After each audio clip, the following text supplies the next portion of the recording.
We start with our main character having a pretty rough encounter with a group of random NPCs. They openly belittle him, even going as far as calling him pathetic right to his face. He was at rock bottom, I'm telling you. Zero aura, zero stats, just pure pop. But even when he was down bad, he had people who cared. You know, this is that main character motivation kicking in. So he links up with this Giga Chad mentor and the training arc officially begins. Let's go! Fast forward, our girl's finally growing up. She's got friends, she's got a whole new vibe. And now he has people constantly stepping into his personal space, even telling him to back off. The irony, they spend all their time fighting each other, thinking they're the strongest in the server. So when this blonde dude pulls up on our MC, he thinks it's gonna be an easy dub. Bro went from NPC to an absolute Sigma. The aura is insane. He just mogged the entire server. Want to see how the weakest kid became the one-man army everyone fears? You are not ready for this glow up. The local official is living it up, gloating about the citizens who can't make money. Work harder and pay your taxes, you bastards, he laughs, completely oblivious.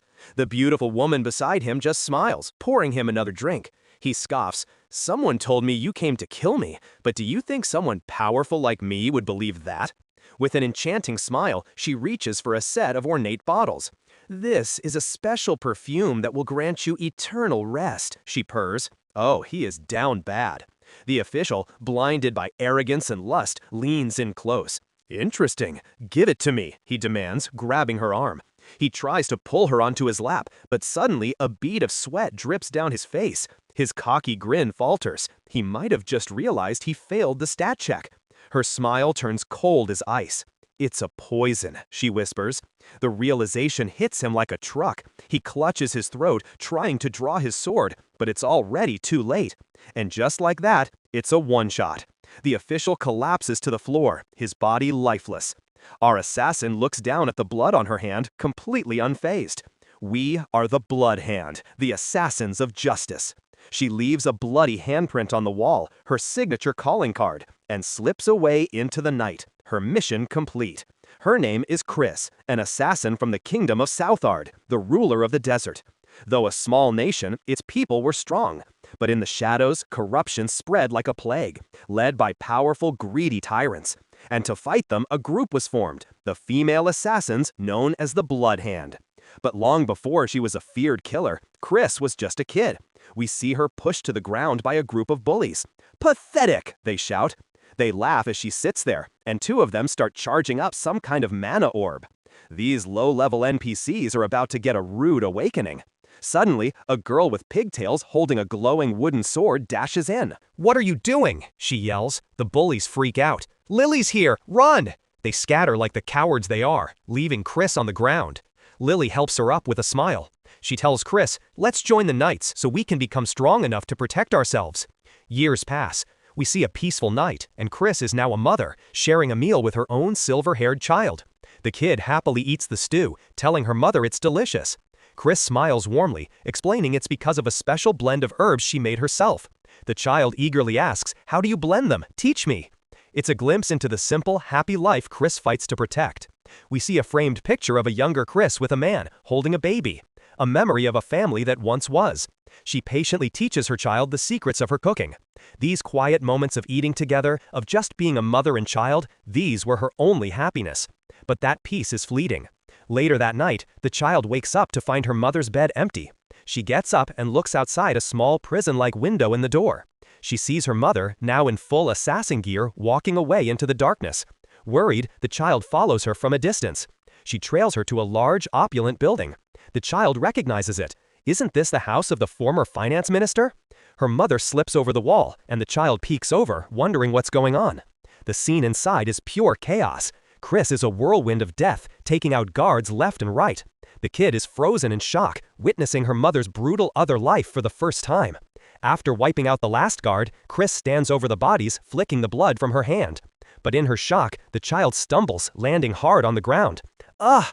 The sound echoes in the silent courtyard.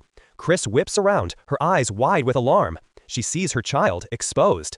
But that moment of distraction was all it took. An enemy assassin, who was clearly camping in the shadows, seizes the opportunity and drives a dagger deep into her side. The child screams in terror, "Mother!" as Chris collapses to the ground, clutching the fatal wound. A nearby assassin smirks, thinking it's an easy finish. A healer dying, how ironic. But as he lunges, a shadow intercepts him. A mysterious man with a cigarette dangling from his lips effortlessly parries the strike. Looks like a high-level player just joined the server. Chris knows her time is up. She looks at her crying child and whispers, "I'm sorry. The next blood hand is you." Tears stream down the little one's face as her mother's eyes begin to close. "You can't. Smile at me, like you always do." As her mother's body goes limp, the child lets out a devastating scream that pierces the falling rain. With a strange smile, she looks down at the child, trying to offer some final words of comfort. "You will be the next blood hand." The little girl, her eyes welling with tears, can't understand. Her mother tries to soothe her, saying, "You can't follow me." But the words don't register, and the girl breaks down, pleading with her not to go. In the cold rain, her small cries echo as her mother's life fades away. Suddenly, a man appears, his face set in a grim line. "We don't have time for this," he barks, snatching the girl up by the hood of her cloak. Without a second thought, he throws her over his shoulder and runs, shouting back to his subordinates, "Take care of Sonya's body." Inside a dimly lit room, he finally sets her down. The girl, still in shock, looks up at this imposing figure. He wastes no time with pleasantries, grabbing her by the collar and lifting her off the ground. His eyes glow red, fangs bared, as he introduces himself with pure menace. Jaina Blitz. He drops her to the floor without a care. As she looks up, terrified, he delivers the most brutal line imaginable. "Hey kid, do you know why your mother died?" Her eyes widen in horror as he states it plainly. "It's because I killed my mother?" she asks, her voice trembling. He looks down, his expression unreadable. He explains that Sonya fought with everything she had, a last-ditch effort against overwhelming odds. She burned out her own life force for this one final gambit. Clenching his fist, he seems to be holding back a storm of emotions. "She was reckless," he mutters, a mix of anger and grief in his voice. He turns to the bewildered child. "What do you think is the difference between a person who can and cannot use prana?" He doesn't wait for an answer. "It's the circulation method," he explains. By circulating prana out of the body and using an arankara as a medium, gem users can draw out its power. The revelation hits the girl. A gem user, that's what her mother was. Could she be one too? The thought sparks a flicker of hope. She closes her eyes, trying to feel something, anything. A faint wisp of energy begins to form between her hands, but it's weak, unstable. Why can't I feel anything?" Jaina watches, running a hand through his hair in frustration. This isn't going to be easy. He looks at the shivering girl, then makes a decision. Taking out a cigarette, he announces, "From now on, this is your home." Just then, a blonde woman with braided hair stumbles in, looking utterly exhausted. "Mr. Jaina," she groans. He gestures to the child. "I'm leaving him to you." Her eyes widen, and she gives him a sly, appraising look. Clearly, this is not the first time he's dumped a problem on her doorstep. "This kid's personality is pretty messed up, but he's a genius researcher," Jaina explains, walking away without another word. The little girl watches him leave, completely alone with this strange new woman.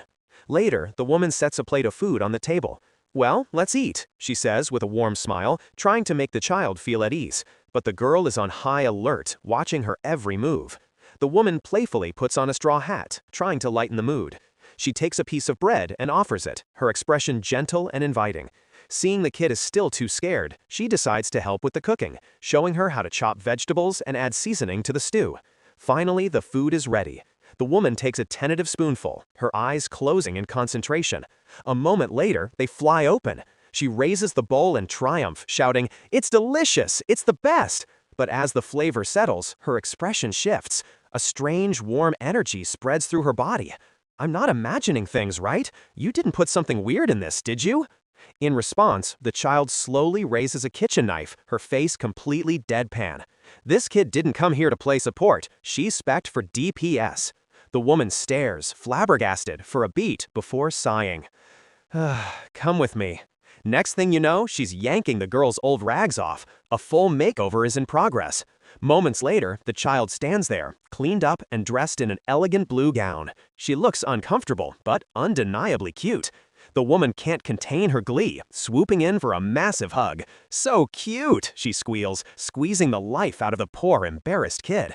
"You're living in my house," she says, her tone becoming a bit more serious. So you'll listen to what I say. As long as I'm not dead, you'll be safe here. A voice echoes in the girl's mind, Jaina's voice. Do you even know why Sonia became a bloodhand? To give you a better life.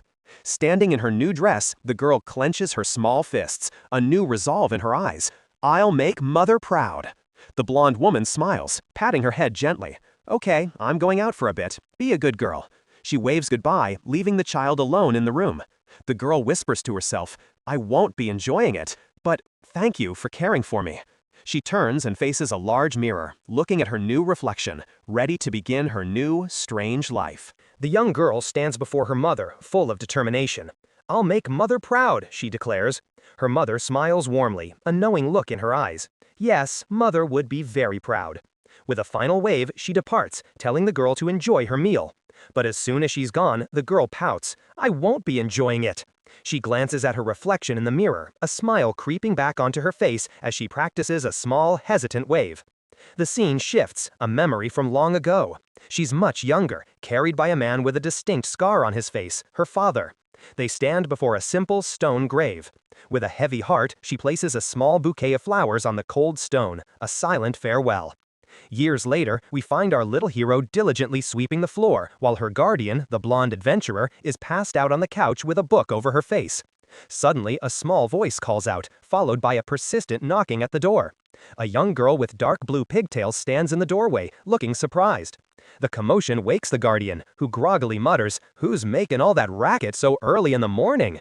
The two girls walk through the sun-drenched streets.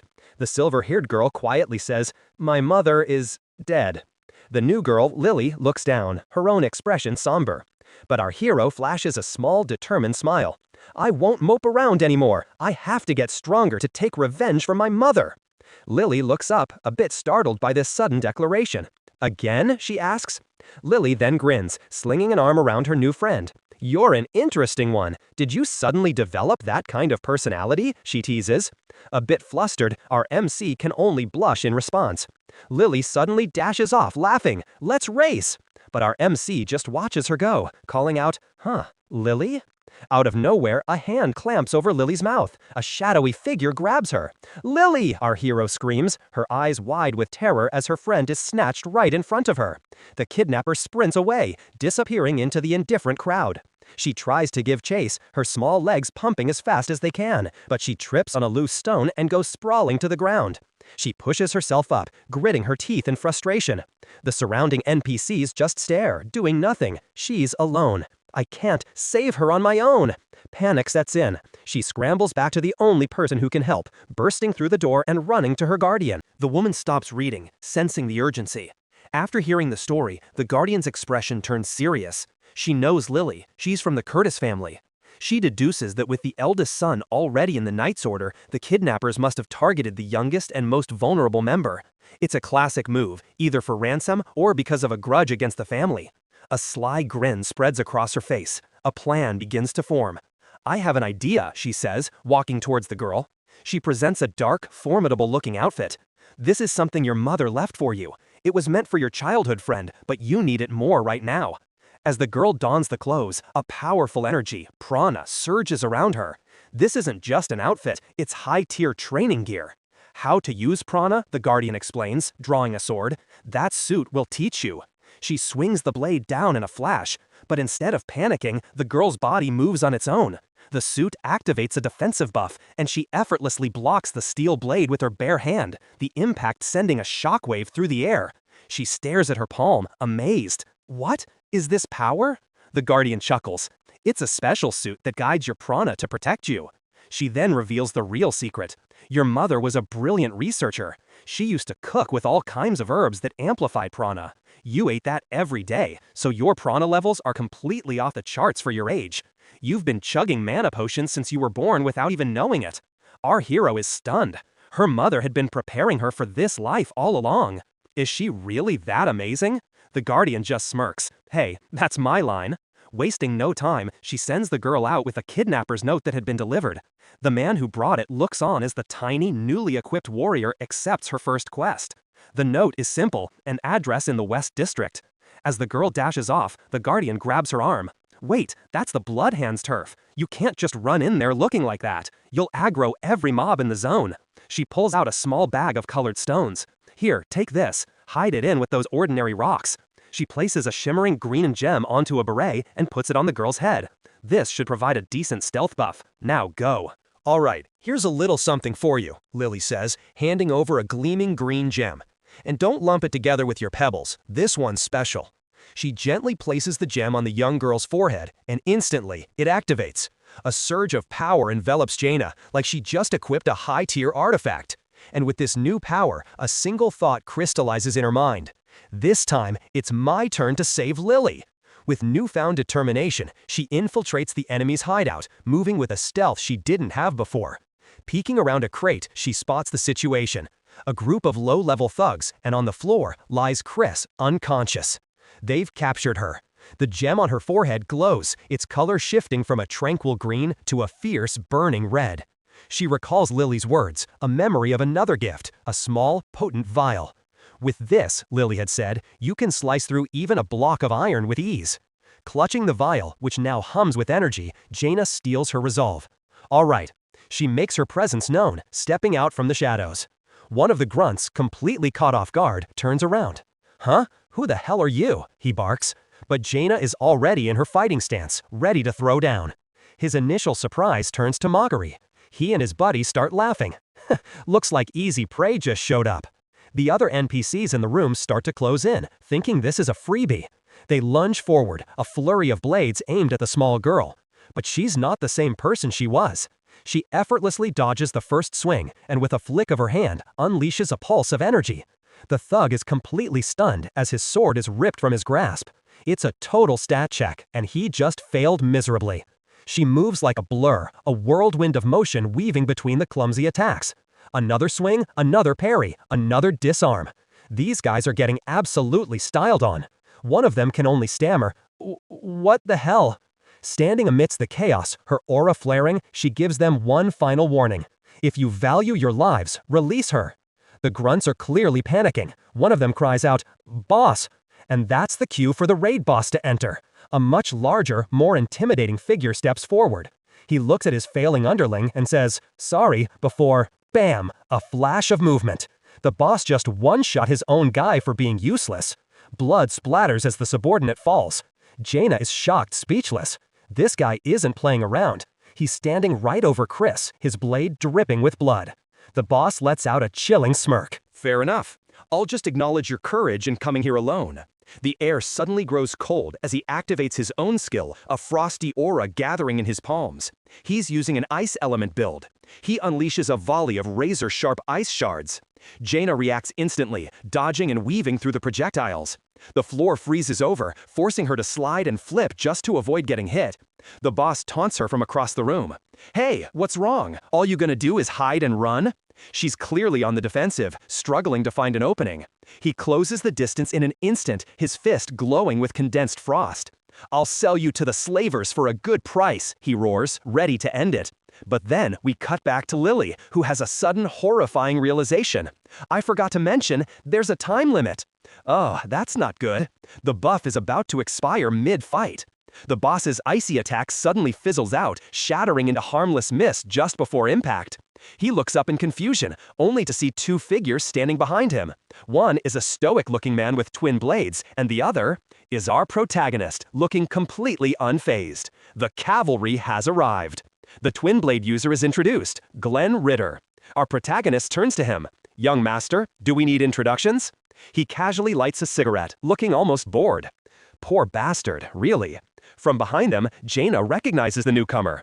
"That's the man who came to our house, and Lady Jaina." The boss is fuming, realizing he's been cornered. With a roar of desperation, he charges straight at our hero. "Take this!" The MC doesn't even flinch. He meets the attack head-on, his own hand glowing with a golden, crackling energy. The boss's ice magic is completely negated, shattering on impact.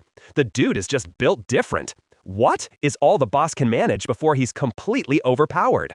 In the next moment, the boss is on the ground, with our protagonist's foot planted firmly on his chest. "It's a complete shutdown. Looking down at the defeated trash," the MC explains. He's a repeat kidnapper, he says, recalling the man's history of abducting people for his own greedy ambitions. With his sword pressed against the kidnapper's throat, our hero looks over at Jaina, who watches the scene unfold, her expression unreadable. We see a glimpse into her painful past, a memory of another child crying, doomed to become the next Bloodhand. Then Lily's offer, a glimmer of hope. If you become Bloodhand, you might be able to save them. And Chris, her friend, making a heartfelt promise to become strong enough to protect everyone. This is why she's here. Back in the present, the conflict is over, leaving only splatters of blood on the cold stone floor. Sometime later, Jaina walks through the quiet streets, followed by Glenn, who carries the still unconscious girl. He looks at the small, silent girl walking ahead. She kinda looks like Chris, he thinks to himself. Just then, the girl in his arms begins to stir. They arrive back at a safe house, where Lily and the original Chris are waiting. The newly rescued girl rushes over. Was there some strange girl here? She asks frantically.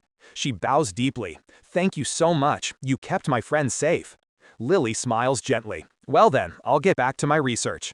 The two girls stand facing each other. The rescued one seems like she wants to say something, but hesitates, a million emotions crossing her face.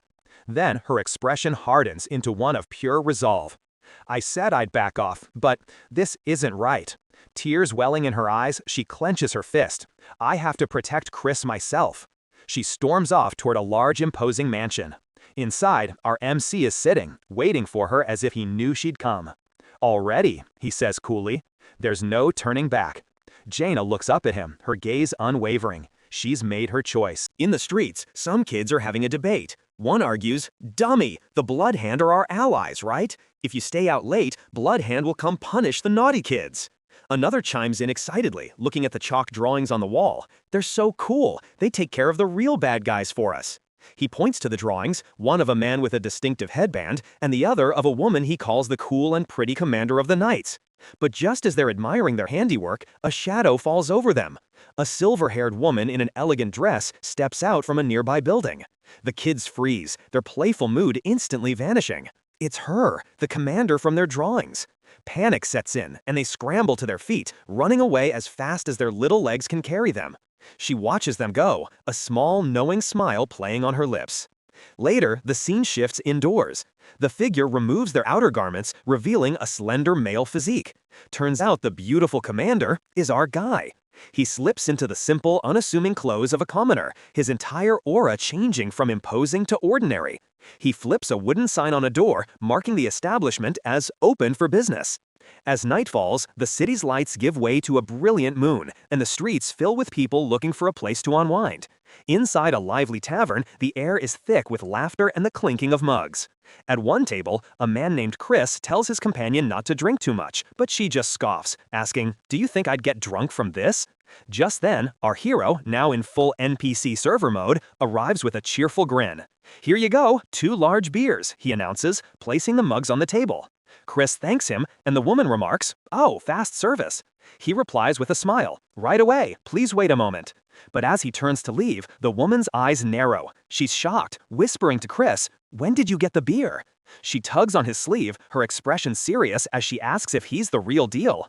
Our MC leans in close and whispers back, "It's the real stuff, though I watered it down a lot."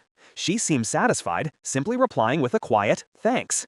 A moment later, the woman heads to the back, effortlessly hoisting 2 massive barrels onto her shoulders, a faint blue aura surrounding her. She's clearly got a strength buff active. She sits down to prepare some herbs, muttering, "The body enhancement has its perks, so I don't mind." Our hero finds her in the storeroom. She tells him, "I prefer the taste of the beer you make." He thanks her, their quiet exchange confirming they're more than just a server and a customer. Back in the main hall, his attention is drawn to a pair of rough-looking men entering the tavern. He brings them their order, but one of the men complains, asking if the beer tastes a little different today. Our hero, still playing the part of a cheerful server, offers to bring them something else, placing more drinks on their table. He maintains his friendly demeanor as he engages with the table's leader, a man with a prominent mustache. The man leans in, asking, "Hey kid, do you happen to know of any places with some good stuff to smuggle?"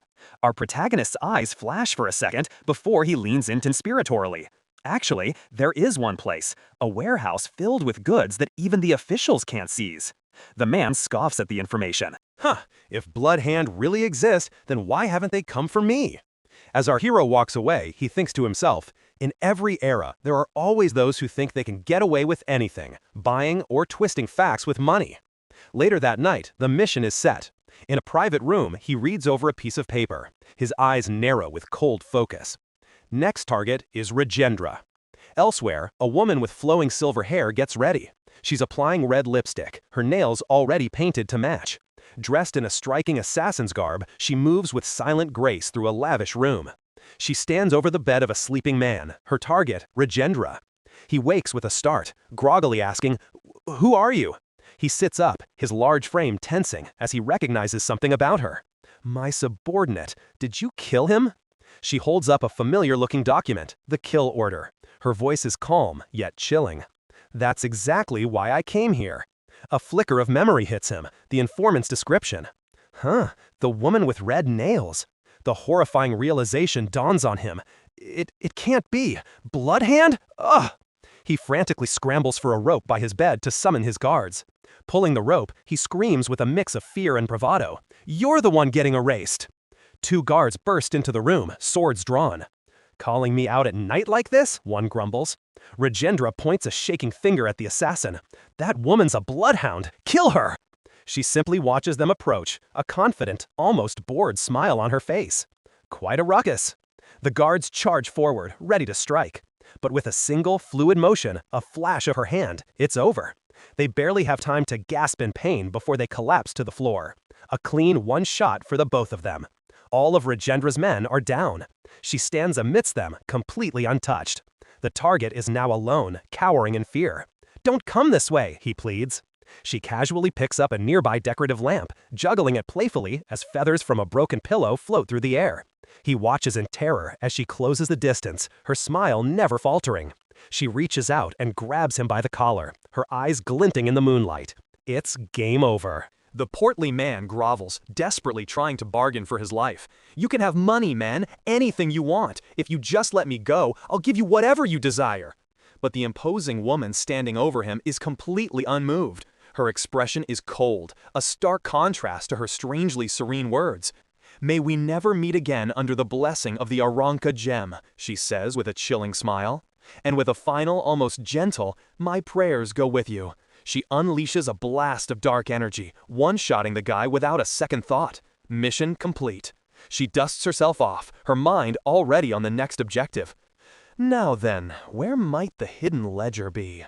Meanwhile, under the bright moonlit sky, 3 figures make their way down a quiet street. It looks like 2 friends helping their blackout drunk buddy get home.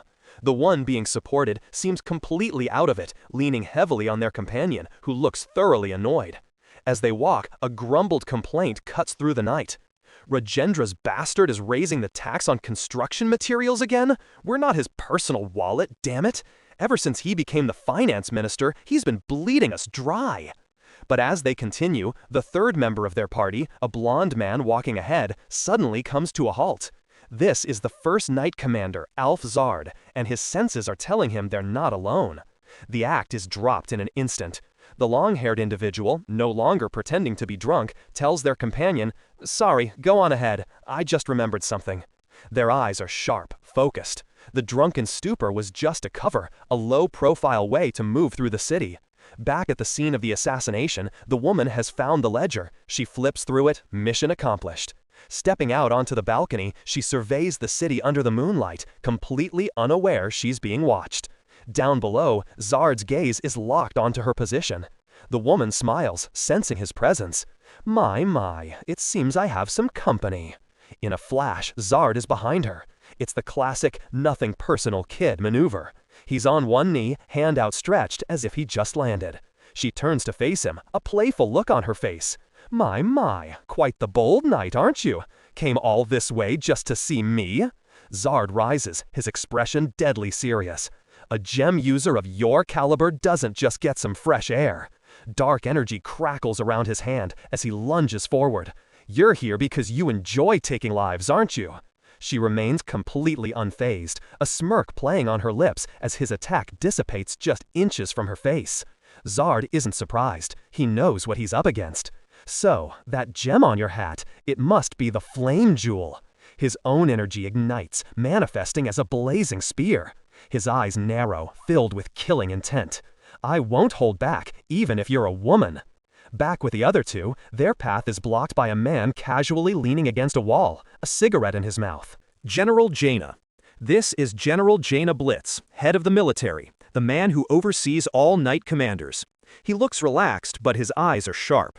The long-haired knight, Lily, simply looks back at him. The general takes a drag from his cigarette. "I've got a bad feeling," he says, his voice low. "I'll take this drunk back to his room. Can I ask you one favor?" The battlefield is set. Zard stands ready with his flaming spear, facing off against the mysterious woman on the palace balcony. She seems to be charging up some kind of magic, purple energy gathering around her hands. With a roar, Zard unleashes a powerful thrust, his spear glowing with intense heat.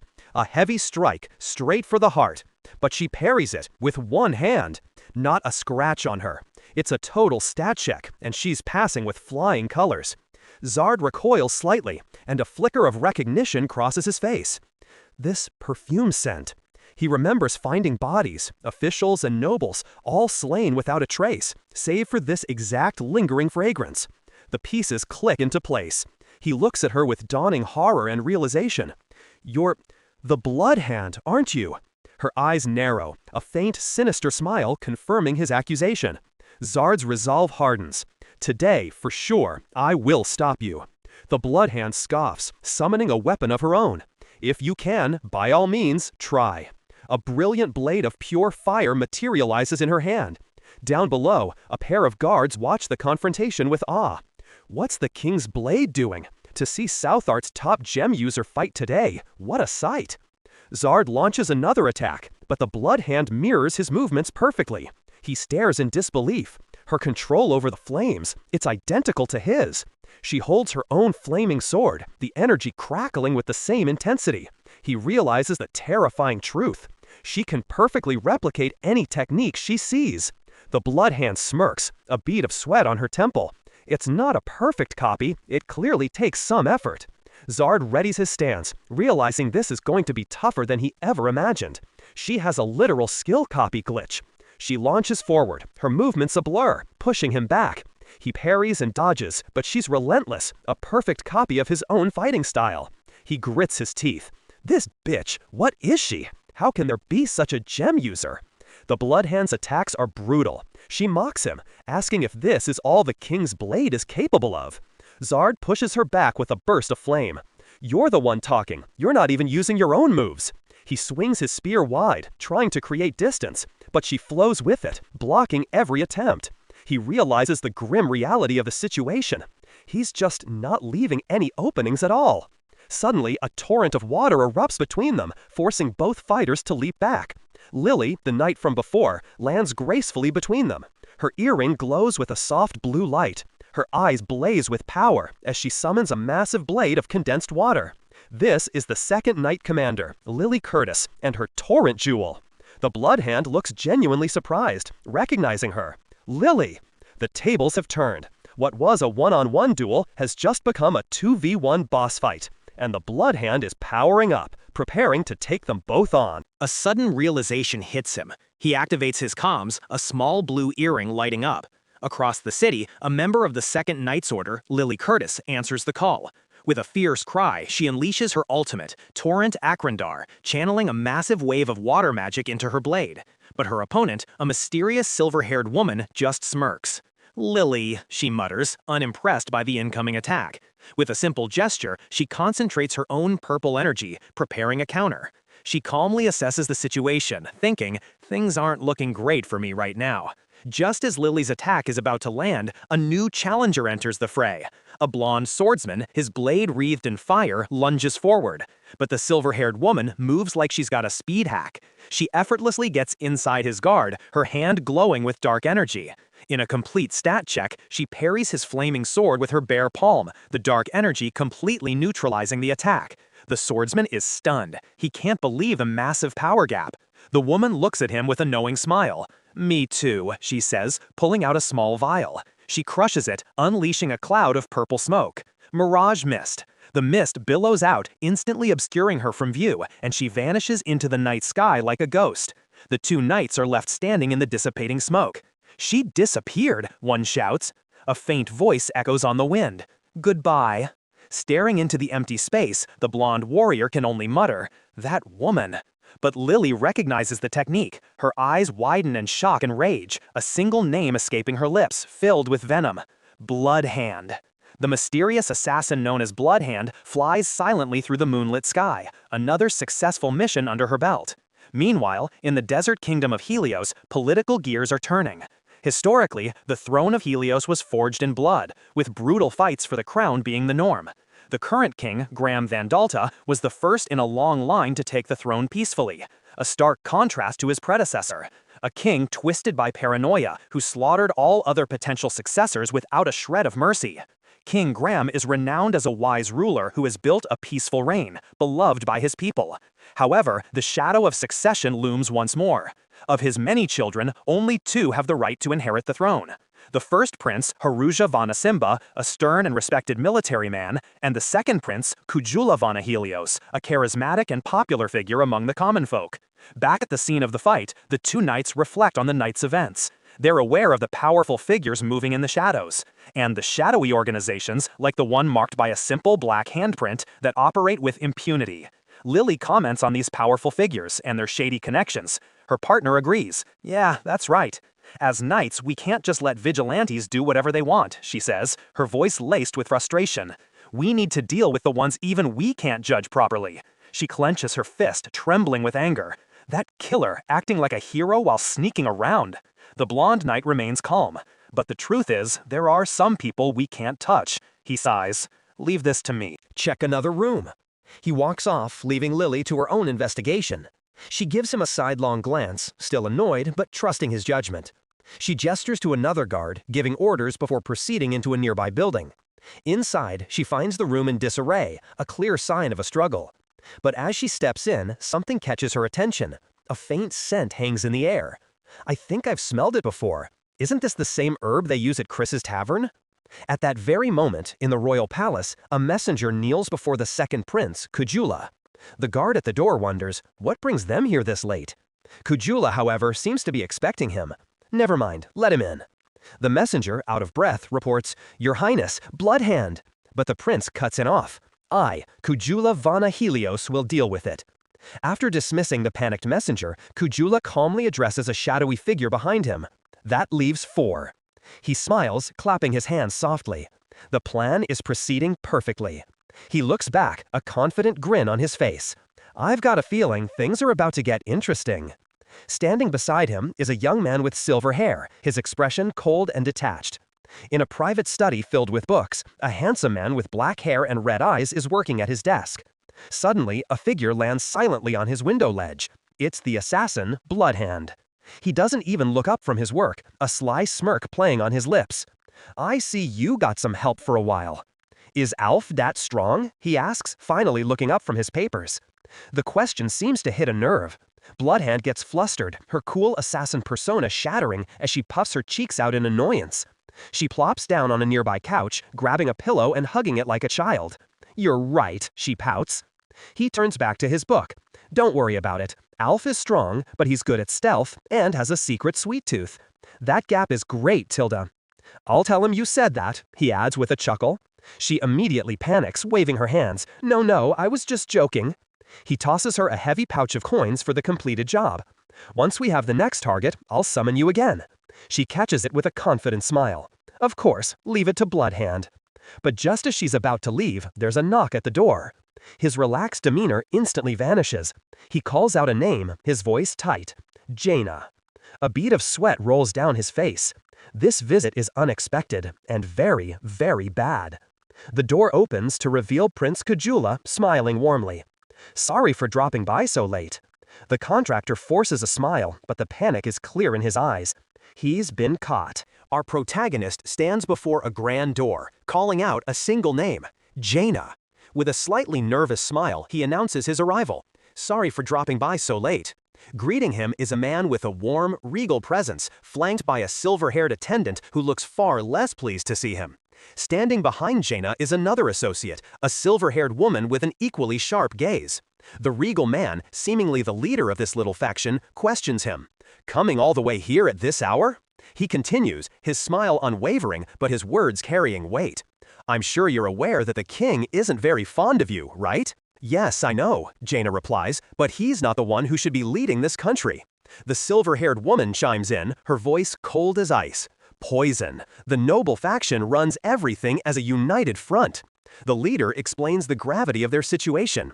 It honestly feels like they're trying to take over the country. Jaina cuts straight to the chase. Do you have the information I need? Just then, the attendant steps forward, handing Jaina an envelope. He takes it, his expression hardening. The prince-like figure watches him, adding, "It seems like my blood relation won't be of much use for this." Jaina scans the document and asks, "What do you mean by blood relation?" The leader simply looks at the silver-haired woman, asking, "Chris Cruz?" The name clearly shocks her, her eyes widening in disbelief. We see a quick glimpse of a mission, Jaina standing with two cloaked figures, one noticeably smaller than the other. The leader looks on with a heavy heart. For 8 years now, I've been trying to solve this issue on my own. He then turns to Jaina, a knowing smile on his face. I'm afraid your assassination work might get harder. But Jaina seems to doubt him. The leader leans in, asking softly, "Have I ever broken a promise, Jaina?" That question strikes a nerve. Jaina clenches his fist, his knuckles turning white. Suddenly, the silver-haired attendant appears at his side, a dagger pressed against his throat. Lord Jaina, take another step and I'll cut you down.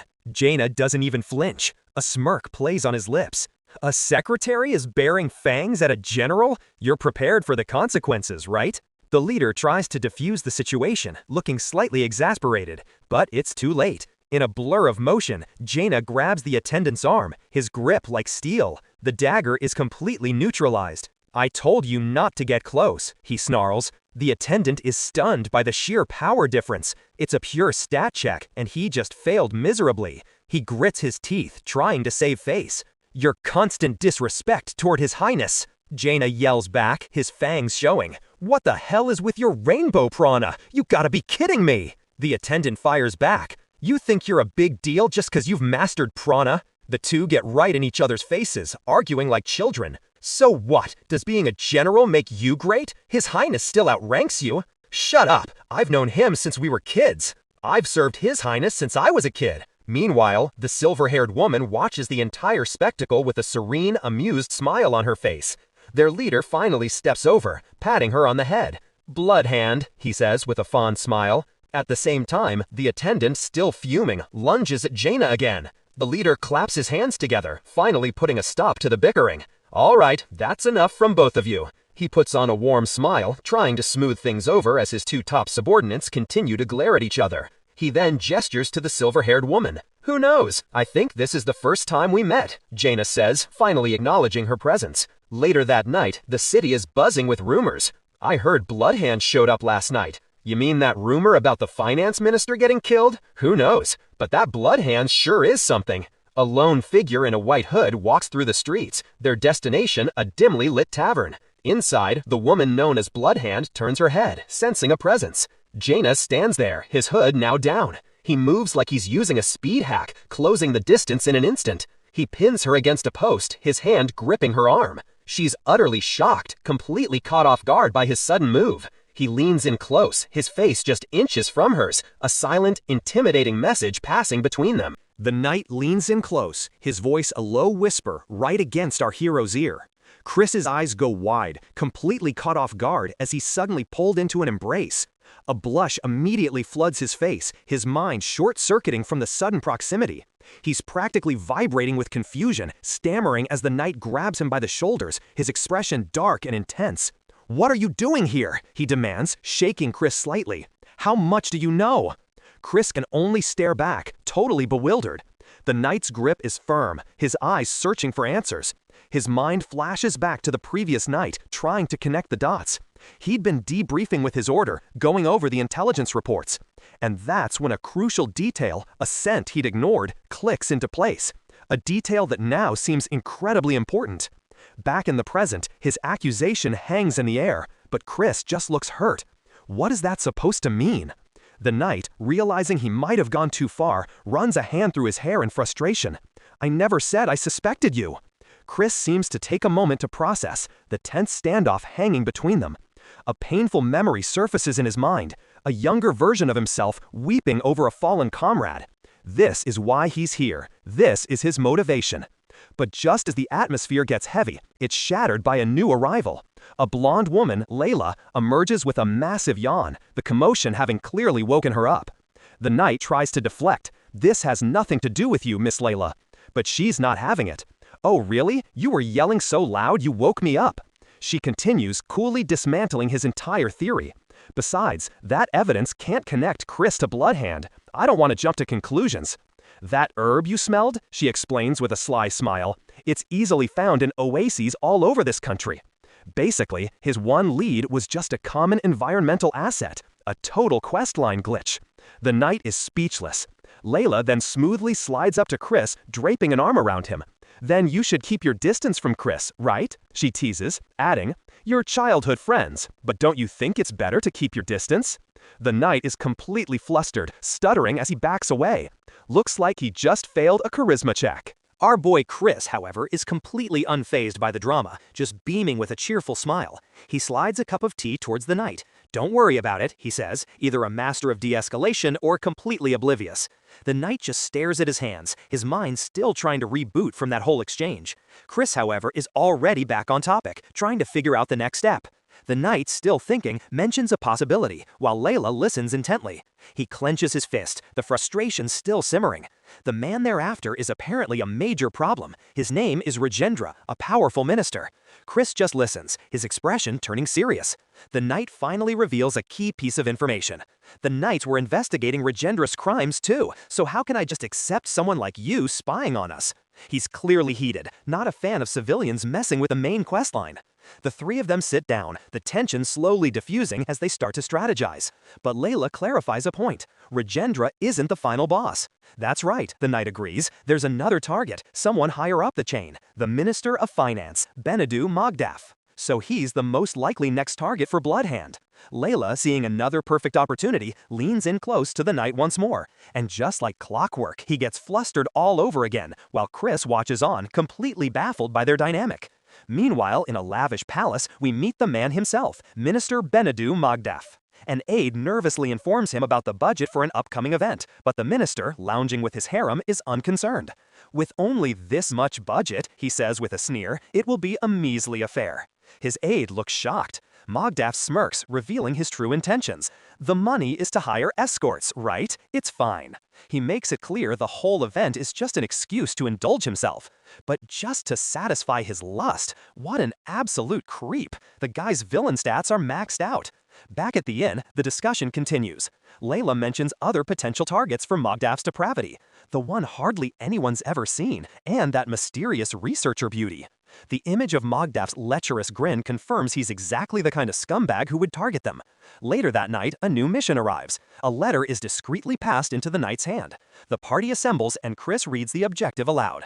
Our next target is Benadu Mogdaf. Layla and another rugged-looking companion are ready. The quest has been accepted. Chris confirms with a determined, right, it's go time. But he pauses, thinking about the potential victims, especially the researcher who hasn't been seen in a while. Suddenly, a memory hits him. It's a memory of Layla, looking cute and cheerful. And then a memory of himself, dressed to the nines in an elegant gown, looking absolutely beautiful. He blushes at the thought. Looks like the infiltration plan involves some high-level espionage and a little bit of cross-dressing. This is going to be a legendary side quest. All right, the stage is set for a grand night. First up is Miss Lila, looking absolutely radiant. And then we have Tina, getting all dressed up for the occasion, looking a little flustered but absolutely stunning. The local flower vendor can't help but hand her a bouquet, telling her how nice she looks. I mean, he's not wrong. Lila, being the ultimate wingwoman, helps with the final touches, placing a flower in Tina's hair. And with that, the look is complete. It looks perfect on you, Lila says, admiring her work. These two are ready to steal the show. As night falls, they arrive at a massive, lavish estate for the party. The guards give them a once-over as they step into the grand hall, where a familiar face is waiting. It's the night captain, Lily, and she looks absolutely furious. She immediately gets in Tina's face, yelling, "You're going to ruin the mood!" But Tina just gives her a playful, mocking look, completely unfazed. Lila, ever the peacekeeper, steps in, reminding them, now, there are plenty of eyes watching us, while casually grabbing some snacks. Their little squabble is interrupted by a smooth-talking stranger. "Are you ladies enjoying the evening?" he asks. He introduces himself as Benadu McDaff, with a confidence that screams important NPC. Lila begins to introduce everyone, but he stops her. "I know Miss Lila, and Miss Tina, and Knights Captain Lily." Okay, so this guy has definitely done his homework. He turns his charm on the Knight Captain, saying the festive atmosphere really brings out her charm. Tina is all smiles, clearly amused by the situation. Lily, on the other hand, is not having any of it. "I have a weakness for beautiful things," Benadu continues, his gaze fixed on the captain. "Naturally, that includes you too." With a final cryptic remark, "Please enjoy everything that's about to unfold," he walks away, leaving them a bit confused. The party gets into full swing, with plenty of food and celebration. There's music, dancing, and even a massive fireworks display lighting up the night sky. Benadu finds Lila again, clearly trying to get closer to her. He points to the sky, suggesting they enjoy the show together. "Yes, that would be lovely," she agrees, and he gently takes her arm. Lila gives a subtle wink, but Tina's expression is filled with concern. She can tell something is off about this guy. Not willing to just stand by, Tina makes her move. "I'm going to look for flowers," she declares, before dashing off into the mansion. A classic excuse to go investigate. She sneaks through the quiet halls of the massive estate, her senses on high alert. A purple mist emanates from her as she activates some kind of perception skill, scanning the area. She checks room after room. "Not here," she whispers, searching behind paintings and furniture. Finally, she enters a vast library. She feels a sense of urgency. "I need to hurry up before that filthy man sinks his fangs into Miss Lila." But just as she thinks that, a voice cuts through the silence. "What are you doing here?" She whips around to find Benadu standing right in the doorway, his charming smile completely gone. He tries to play dumb, claiming he just got lost exploring the mansion. But Tina isn't buying it. "Don't try to fool me, bloodhand." The name hits him hard. His confident facade cracks. She then gestures to the flower pinned to his clothes. "Let me ask you, what happened to that beautiful flower?" "This?" he asks, holding it up with a smirk. "I got it from my partner for the evening." That's all the confirmation she needs. Her eyes flare with a murderous purple light. In an instant, she lunges forward, her voice a cold whisper. "Please die." But her lightning-fast strike is stopped cold. Benadu blocks her with a spear he seemingly pulled from thin air. "You're quick," he sneers, grabbing her by the throat. But is that all? Tina is in shock. This was supposed to be a one-shot. Nobody told me the minister could fight. This guy isn't some side quest NPC. He's a hidden boss. His feet begin to glow with golden energy. "You think I'm weak, don't you think that?" He roars, leaping into the air. He brings his weapon down with immense force, and the impact sends Tina crashing to the floor. He lands, admitting he's a formidable opponent. But Tina is already pushing herself back up, battered but not beaten. That stat check was brutal, but she's still in this. He recalls his past, ranting about how he didn't become a minister just to fight some bandit. With another burst of energy, they clash again, weapons sparking in the dimly lit library. "For what?" he demands. But Tina isn't listening. She pulls out a small vial, she downs the potion, and a powerful purple aura immediately engulfs her hand. She just used a serious buff. As he thrusts his spear for the finishing blow, she catches the blade with her bare hand. "That spear of yours," she says with a chilling smile, "it can't reach me anymore." He looks on in utter disbelief as his ultimate move is completely nerfed. With a final move, she sends him crashing to the ground, defeated. She looks down at his unconscious form. "But you're still a long way from the Knight Captain's level." As she speaks, a letter falls from his robes. She picks it up, a sly smile spreading across her face. After a quick read, she lets out a sigh of relief.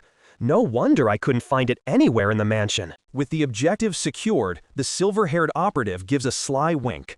Walking past the incapacitated guard, she reads the letter. A satisfied smirk plays on her lips. "No wonder we couldn't find it anywhere in the mansion." But her victory lap is cut short as a massive blade slices through the air aimed right for her head. A new challenger has entered the arena. Lord Curtis, his eyes burning with fury, steps out from the shadows. She barely has time to register the threat. He's furious, screaming her name. Bloodhand, I will never forgive you. Bloodhand, however, just feigns confusion, pulling out a small vial. Where am I? But her inner monologue gives her away. I have to run, no hesitation. This is a pure stat check, and she knows she's losing. Before she can even blink, Curtis closes the gap like he's using a lag switch, getting right in her face. He recognizes the item instantly. That's Mirage Mist perfume, he yells, shattering the vial before she can use her escape tool. What? She gasps, her plan completely nerfed. Clutching her bleeding hand, she watches as our hero powers up his sword, blue energy swirling around it. But I can't bring myself to hurt Lily, gem of the raging torrent. He unleashes a massive wave of water magic, declaring, "Today I will finally capture you." Bloodhand throws up a barrier of dark energy, holding her ground. She's surprisingly durable, standing there with a smug grin as Curtis raises his sword for a final blow. He brings the blade right to her throat. Are you saying this is just a game to you? But she parries it with her bare hand, now glowing with an ominous purple aura. She's in a bind. Her thoughts race. Sword Mist would end up hurting Lily, and Mirage Mist was destroyed. She's out of options.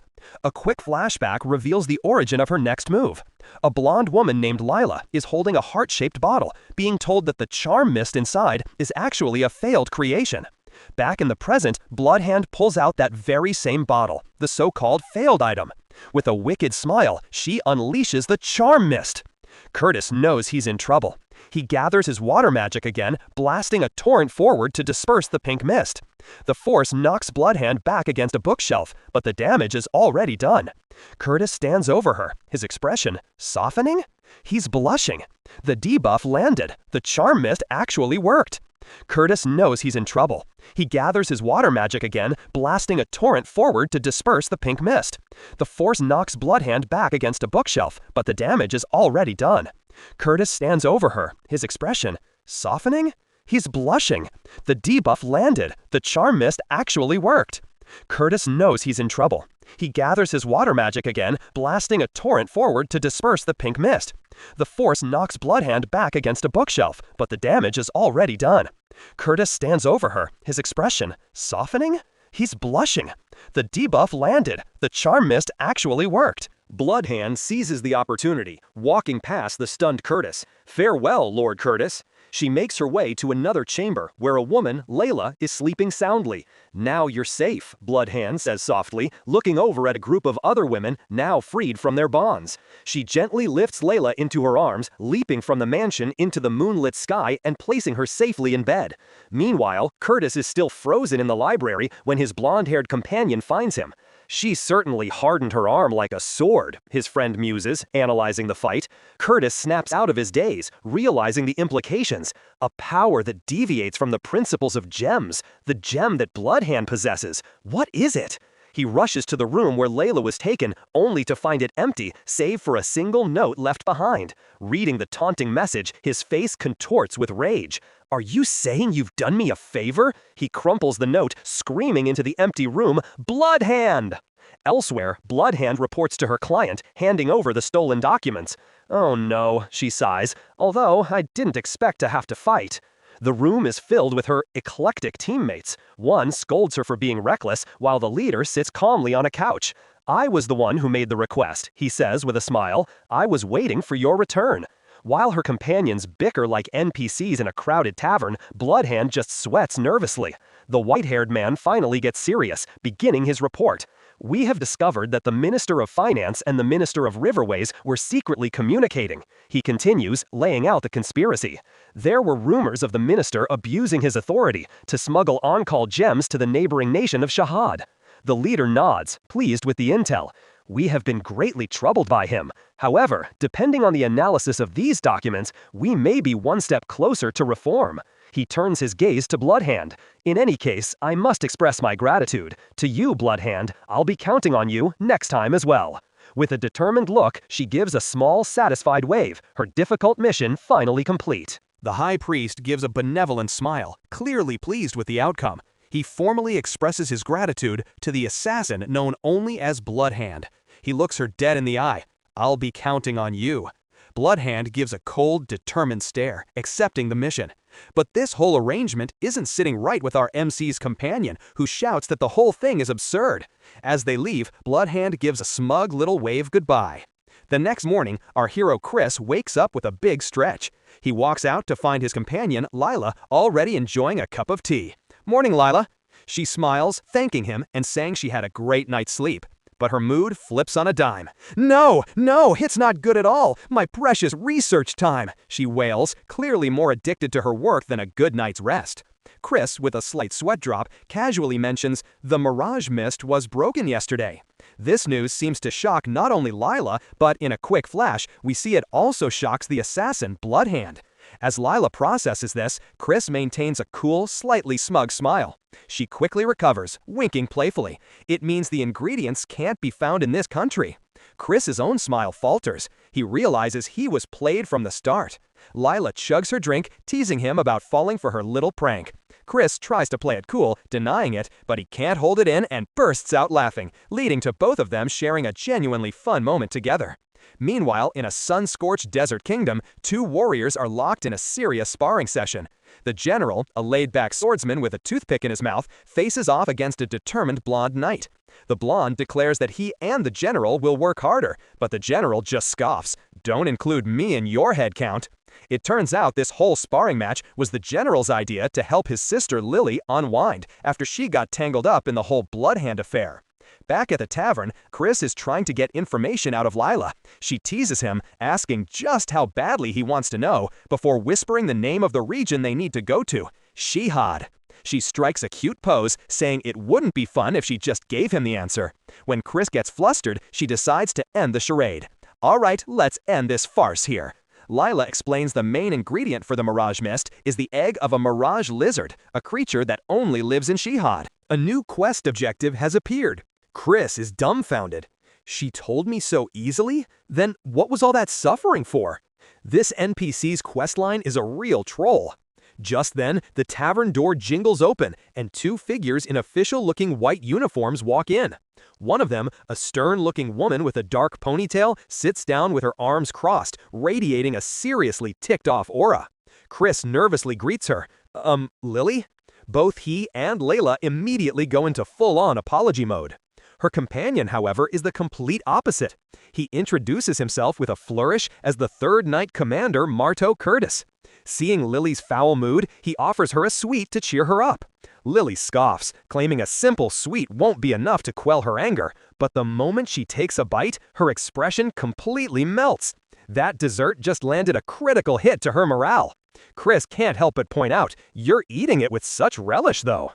Getting flustered, Lily tries to shove the sweet at Marto, but in a sudden twist, Marto grabs Chris's hand instead. With sparkles in his eyes, he looks deeply at our hero. "Chris, from now on, could you make this just for me every day?" The sudden confession sends Lily and the other knight into a state of shock, while Chris just manages an awkward smile. But as the commotion dies down, Lily's sharp eyes catch something. What happened to the injury on your hand?" Chris quickly covers his bandaged hand, brushing it off as a simple cooking accident. Lily seems skeptical, and in that moment, something clicks. We see a flash of Bloodhand, her own hand covered in blood, realizing the impossible, that her opponent got away. The smile on Chris's face, his bandaged hand, Lily's eyes widen as she puts the pieces together. The unassuming chef in front of her, could he be Bloodhand? Her eyes widen in disbelief, blood dripping from her hand. There's no way that Chris could be Bloodhand? Meanwhile, under the scorching sun of a desert land, our hero Chris is enjoying a refreshing drink, completely oblivious. We're in the vassal state of Shahad, a desert country blessed with marine resources and known for its rich, aromatic spices. It was once a kingdom, but after a failed invasion of the Sothrid Empire, they were repelled by gem users and forced into vassalage. Since then, Shahad abolished its monarchy and now enjoys a good relationship with its neighbors, with people from both countries coming and going freely. Our protagonist Chris and his companion Lily ride into the bustling marketplace, cloaked to blend in with the locals. As they walk through the vibrant streets, Chris seems a bit confused. "Why?" he asks. Lily, ever the serious one, looks around with a concerned expression. No, no, no! Why is Lily in Shahad? Chris panics, realizing his mistake. I mean Marto. Why is Knight Commander Marto here? With a slightly strained smile, he corrects himself. He came on a top-secret mission, of course, so it's a Knight Commander's job. Lily glances around, his expression tense. Though he vanished as soon as we arrived, I just hope he's not causing trouble somewhere. Suddenly, their attention is caught by two small rabbit-eared children. Hey, this is amazing, Lily, one of them exclaims. They have so many things they don't sell in Southard. Chris notices Lily's intense gaze. Your eyes have been scary for a while now. Lily just mutters, don't mind me. How can I not? Chris teases, holding up a local treat. You're obviously super interested. He buys them some skewered street food, trying to lighten the mood as they continue to browse the market. Chris approaches a vendor, buying what looks like a large, unique egg. The woman smiles, saying, this is the last one for today. Holding his purchase, Chris beams. I guess I should get one for Marto, too. But just as he turns, he feels a slight bump, and suddenly, the egg is gone, replaced by a small purple gem. Huh? A small cloaked figure dashes away, clutching the stolen egg. The kid just pulled off a successful gank. Chris and Lily react instantly, their hands outstretched in shock. Wait! And just like that, the chase is on. Another figure, who must be Marto, appears from nowhere. Hey, catch that thief, he yells, with a surprisingly smug grin on his face, clearly enjoying the action. Marto moves like he's using a speed hack, closing the distance in an instant and grabbing the kid. Oh, Chris just sighs, while Lily and Marto are absolutely fuming, their Knight Commander pride on the line. Lily roars, you bastard, you won't get away. Marto chimes in, equally enraged, I swear on my honor as a Knight Commander, I will punish you. The kid, now cornered, looks absolutely terrified as the two knights close in, ready to unleash their righteous fury. He scrambles back against a wall, clutching the egg for dear life, trapped. Marto, looking down on the thief, scoffs. What a letdown. But before they can do anything, Chris steps in. He kneels down, his voice calm and gentle. Why did you steal the egg? Tears well up in the child's eyes as he stammers, My mom, she's sick. If I don't feed her, she'll die. Chris's expression softens immediately. He reaches out, taking the egg back. He then unties a pouch from his belt and places it in the boy's hands along with the egg. With a kind smile, he tells the boy, take this. It's not much, but you can buy medicine with it. Now go and take good care of your mother. The boy's face lights up with gratitude. Thanks, mister, he cries out, running off with his prize. Lily looks at Chris, who explains with a slight smile. Sorry, even though you helped me, I have a soft spot for the word mom. Marto sighs from behind them. You always have. With the commotion over, Lily looks down at the purple gem the thief left behind. He asks Chris, wouldn't it be bad if it were found? Marto's playful demeanor vanishes. Of course it would. Even if it's a vassal state, if it falls into the hands of another country, Southart's peace could be threatened. He examines the small gem fragment. Fortunately, it's a small fragment. Was the Minister of Riverways really smuggling them? I have to consider the possibility that there are others in circulation. Lily turns to Chris. Sorry, but it's time to switch. Chris just waves him off. No, I'll be fine on my own. Lily sighs, knowing he can't stop him. I was staying hidden on purpose so I wouldn't run into you guys. As Lily and Marto depart, a falcon circles above Chris before landing nearby. Chris walks over to the falcon's handler, who relays a message. Your presence was requested. He says to show no mercy to the next target, no matter who they are. Chris takes the written orders. Was he mad that I asked for his help? The handler replies, not at all. I pray for your success. The handler then leaps away, moving with incredible agility. Chris makes his way to an inn, getting a room to review his new mission briefing. He unfolds the paper. The next target is the Minister of National Land Development, Ruma Kishkin.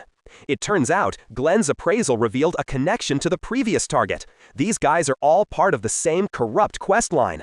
And the intel is solid. They already know Ruma has a villa in Shahad, which is probably being used as a base for his smuggling operation.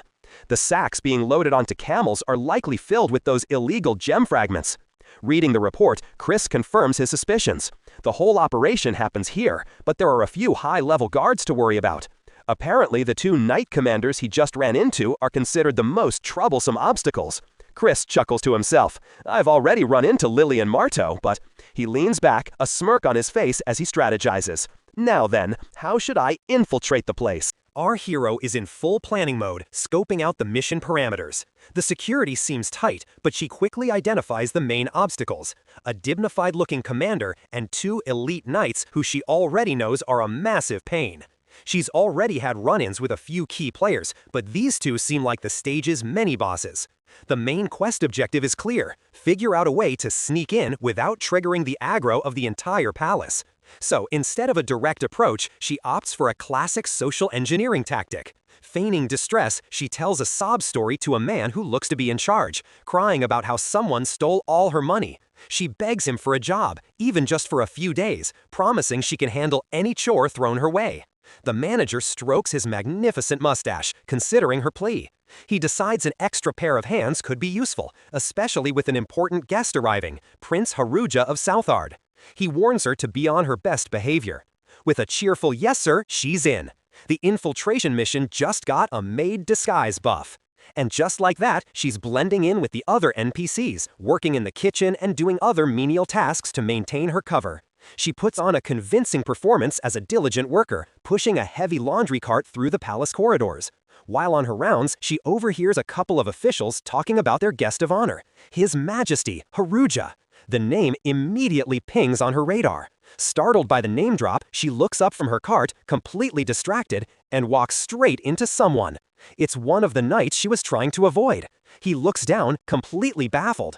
"Hey, Tina, what are you doing here?"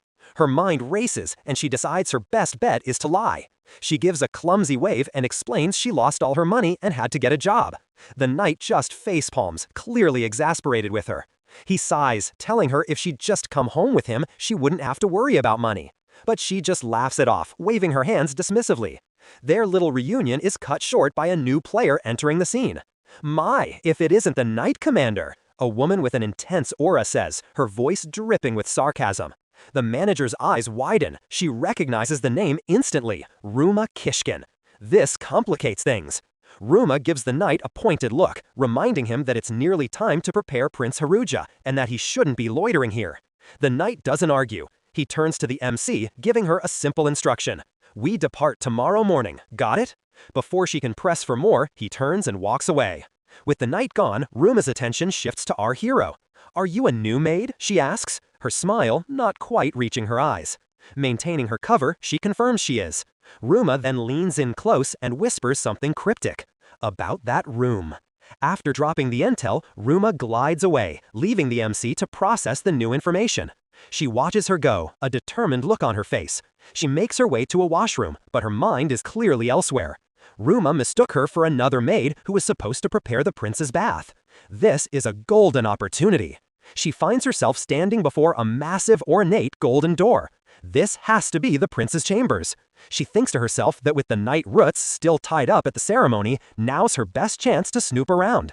She peeks through a doorway and notices an open passage leading down into darkness. It seems way too convenient. Don't tell me this is a trap. Of course it is. At the bottom of the stairs, a massive wolf with a glowing purple gem embedded in its forehead stands guard. A classic dungeon mob. Our hero's persona shifts completely. The maid disguise is gone, replaced by her true combat gear. She knew this was coming. Meanwhile, the ceremony is in full swing. A dignitary gives a grand speech about a new Sand Sea Road, a symbol of friendship between 2 nations, Southard and Shahad. The crowd applauds the announcement of peace and prosperity. But up on the balcony, the 2 knights look completely bored out of their minds. Ruma, however, watches the proceedings with a smug, knowing smirk. This whole public event is clearly just a distraction for whatever is happening below. The speech continues, but the real issue plaguing the city is a surge of missing children, a problem that seems connected to the very trap our hero has just walked into, where a magical, fire-breathing wolf is ready to attack. Back in the dungeon, the wolf snarls, but the MC is unfazed. Her eyes lock onto the beast's weak point, that glowing gem. She smirks, thinking, I wonder what'll happen if that gem disappears. Channeling a surge of purple energy into her fist, she dashes forward. She lands a perfect, shattering blow right on the gem. A critical hit. The wolf howls as the magic binding is broken. But this was just the first wave. The defeated wolf was merely a puppet, and in its place, 3 gem-headed lions spawn in. One of the lions lunges forward with a roar, only to disintegrate into dust before it can even reach her. These things are just disposable summons. She easily weaves through their clumsy attacks, turning them to dust with every strike. Looking at the remaining mobs, she smirks. If you're coming at me, don't blame me for not holding back. With the area cleared, she proceeds down the corridor, the only path forward. The air is thick with a foul smell, and she covers her nose as she walks. She finds a ladder and begins to climb, hoping this leads to her objective. Pushing open a heavy trapdoor, she prays there are no more guards on the other side. But her luck has just run out. As she climbs out, she comes face to face with the 2 people she wanted to avoid the most, the 2 elite knights. Her face contorts into a mask of pure, unadulterated panic. Of all the possible outcomes, this was the worst. Why did it have to be them? In the damp, torchlit corridors of a stone fortress, a shadowy figure moves with practiced silence. Seeing her exit, she quickly scrambles up a ladder. Her eyes are fixed on the opening above, a desperate climb towards what she hopes is freedom. She bursts through a trapdoor into the bright sunlight, praying to an empty sky. Please don't let anyone be outside. And of course, she lands face first into the worst possible RNG. 2 knights, looking utterly baffled, stare down at her. What? Her face says it all. A full-on panic attack is loading. Out of everyone in the entire city, she had to run into them. Why did it have to be them? The confrontation kicks off in a sun-baked alley. The knight with the ponytail points accusingly, but she tries to play dumb. Bloodhand? What are you talking about? He's not buying it for a second, lunging forward. You're with Bloodhand? Internally, she's cursing her luck. She's supposed to be here as a bodyguard, and her intel gathering phase hasn't even properly started yet. She tries a bluff, grabbing her scarf innocently. Oh, this? Someone gave it to me. The calmer, glasses-wearing knight steps in. I see. Then let's move somewhere quiet where you can explain everything. He reaches for her, a gesture that's anything but friendly. Nope, time for a tactical retreat. She bolts, thinking that running is her best move. Behind her, they yell, "Don't you run!" The ponytail knight connects the dots. A member of the infamous Bloodhand assassins appearing right after their target arrived? The conclusion is obvious. He leaps across the rooftops, shouting a wild accusation. "You're Chris in disguise, aren't you?" But she's already moving like she's got a speed hack active, putting distance between them. Glancing back, she decides to play along. I'll admit I'm a bloodhand, but, which only infuriates her pursuer more. So you are a bloodhand. A sly smirk crosses her face. They've completely misidentified her. I wonder who exactly the Knight Commander thinks I am. As they chase her across the city, the questions keep flying. What are you plotting? Aren't you the assassin from Southard? She retorts with a bit of sass. So many questions. Men don't usually like women who talk this much, you know? Her taunts are clearly getting under their skin. The knight with the glasses cuts through the noise with cold professionalism. What matters is, you're the bloodhand we've been chasing, and we're the knights ordered to capture you. The chase finally ends at the edge of the sea, under the night sky. You've led us on a fine chase, one of them says, cornering her. His brother adds with a smug grin, but our little game of tag ends here, doesn't it? She stands her ground, the ocean at her back, her expression unreadable. They make it clear this isn't negotiable. Unfortunately for you, knights can't just let a bloodhand walk away. It's go time. The knights power up, activating their elemental gems. Gem of Raging Currents. Gem of the Tempest. The ponytail knight charges forward, his sword wreathed in water energy. The glasses wearer shouts a supportive "brother," to which his brother cheekily replies, "Anything from my lovely sister." She deflects the initial assault with her own sword missed, noting just how strong these siblings are. The ponytail knight is not amused. "I told you not to say embarrassing stuff in public. How many times do I have to tell you?" And she's just standing there watching these two level knights bicker like kids. This isn't good though. It's a 2v1 and she's at a disadvantage. Her escape skill, Mirage Mist, is still on cooldown, and her Charm Mist has a bad elemental matchup against their wind abilities. The playful banter is over. They refocus on her, ready to attack. But her sudden stillness puzzles them. What is she planning? She pulls out a small charm, and a sinister purple aura begins to erupt from her body. They can only watch in confusion. What on earth are you doing? She didn't want to have to use this item. This was her ace in the hole. She crushes the charm, unleashing her true power. A massive dark energy buff envelops her. The knights are completely caught off guard by the sudden power spike. One of them is already struggling against the sheer pressure of her aura. The glasses wearer is blown back, barely able to keep his footing. The dark energy tears at her outfit, but she doesn't care. These were such nice clothes. The knights are floored. So you were hiding this kind of power all along? This is a serious stat check. Enraged, the ponytail knight charges recklessly, screaming, "Don't mess with me!" But his blade is stopped cold by her aura. She effortlessly grabs his arm, a flicker of remorse in her eyes as she whispers a name. "Sorry, Lily." Her power throws them both back like ragdolls. They struggle to their knees, completely outclassed. The brother can only manage a weak smirk. She's a monster.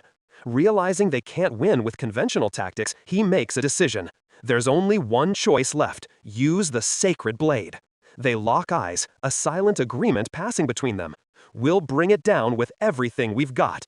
They begin to charge up a fusion skill, pouring all their remaining energy into one final desperate attack. Tiger! Engulf! Their blades and auras combine, creating an overwhelming torrent of destructive power aimed right at her. But when the dust settles, she's gone. She's managed to escape, finding refuge in a dark room, panting heavily. She clutches her chest, trying to catch her breath after that close call. Her eyes adjust to the darkness, and she sees something horrifying. A small child, bound and gagged. A jolt of recognition hits her. That kid from yesterday, why's he here? And he's not alone. The room is full of them, a den of kidnappers. Her expression hardens. Her mission just got a lot more complicated. A memory flashes through her mind. One of the knights, broken and vulnerable on that same beach, asking a question, filled with pain. Why would you protect someone like me? She remembers the other comforting his sibling, and a name, Lily. The image of the two brothers, so devoted to each other and their sister, flashes in her mind. She's just made a powerful enemy of two people who may have once been on her side. The familiar scent of dust and fear hangs in the air. A shadowy figure infiltrates the enemy base, her eyes scanning the dark corridor. That kid from yesterday, why's he here? She thinks, her gaze falling upon a group of children bound and gagged on the cold stone floor. This must be the human trafficking den she was tasked to investigate. Her silent observation is cut short. From the shadows emerges a woman cloaked in dark robes, a cruel smile playing on her lips. "What brings a little cat burglar here?" she purrs, her voice dripping with venom. She's the ringleader, no doubt. Our heroine remains silent, and the woman continues her monologue. A suspicious maid, and now a bloodhand? She conjures a swirling orb of dark purple energy in her palm. The sheer pressure from the magic makes our hero flinch. The villainess scoffs. "Seems you're craving the same punishment as the others." With a flick of her wrist, the orb expands into a shadowy beast, its ethereal eyes glowing with malevolent intent. But our heroine doesn't back down. The villainess smirks, unleashing her prized pet, a terrifying chimera with the body of a lion, a goat's head on its back, and a snake for a tail. This thing is straight out of a raid boss encounter. "How could you do something so vile?" our heroine demands, her voice laced with fury. The woman just laughs. "Don't be absurd. They're nothing but tools." The absolute disrespect. She clearly sees these kids as nothing more than NPC loot drops. The chimera lunges forward in a blur of fur and claws. It connects, sending our heroine flying back. The impact is brutal. The villainess cackles, thoroughly enjoying the show. Lying on the ground, pain shooting through her, all she can think is, "Scary." But then a faint whisper echoes in her mind. "Help me." It's the voice of the children. A fire ignites within her. "I will," she vows. Pushing herself up, she glares at the slaver and her beast. "I will never forgive you." The villainess is unimpressed. "Without that Arankai gem, you're nothing. All that's left is for you to crawl before me in fear," she shouts, commanding her pet to unleash a torrent of flame. But the heroine's eyes are cold, focused. The fire doesn't even faze her. She dodges with impossible speed, like she's using a speed hack, weaving through the flames and closing the distance in an instant. Dark energy crackles around her fist as she meets the Chimera's charge head-on. It's a pure stat check, and she's not the one who's lacking. She winds up a punch that connects with the beast's jaw, sending a shockwave through its body. The Chimera is thrown back, its eyes rolling into its head. The villainess can't believe it. My favorite pet? As the beast collapses, the purple gem embedded in its forehead pops out and clatters to the floor. An absolute one-shot on the mini-boss. Meanwhile, in a quiet room far away, a different scene unfolds. An old healer tends to an injured man, Marto, while his sister, the Knight Commander Lily, watches over him. The old man reassures them, then takes his leave. Lily looks down at her brother, a wave of frustration washing over her. I'm always the one being protected, she clenches her fist. Even after becoming a Knight Commander, nothing's changed. She remembers the battle, how close she came to losing everything. If it weren't for my brother, I'd have been...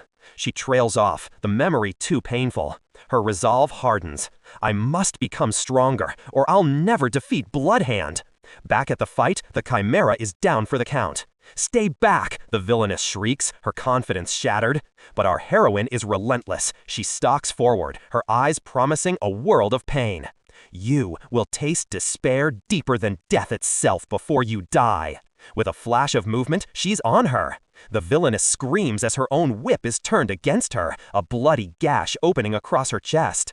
This is for everyone whose life you stole, the heroine whispers, her voice a deadly calm as she continues the beatdown.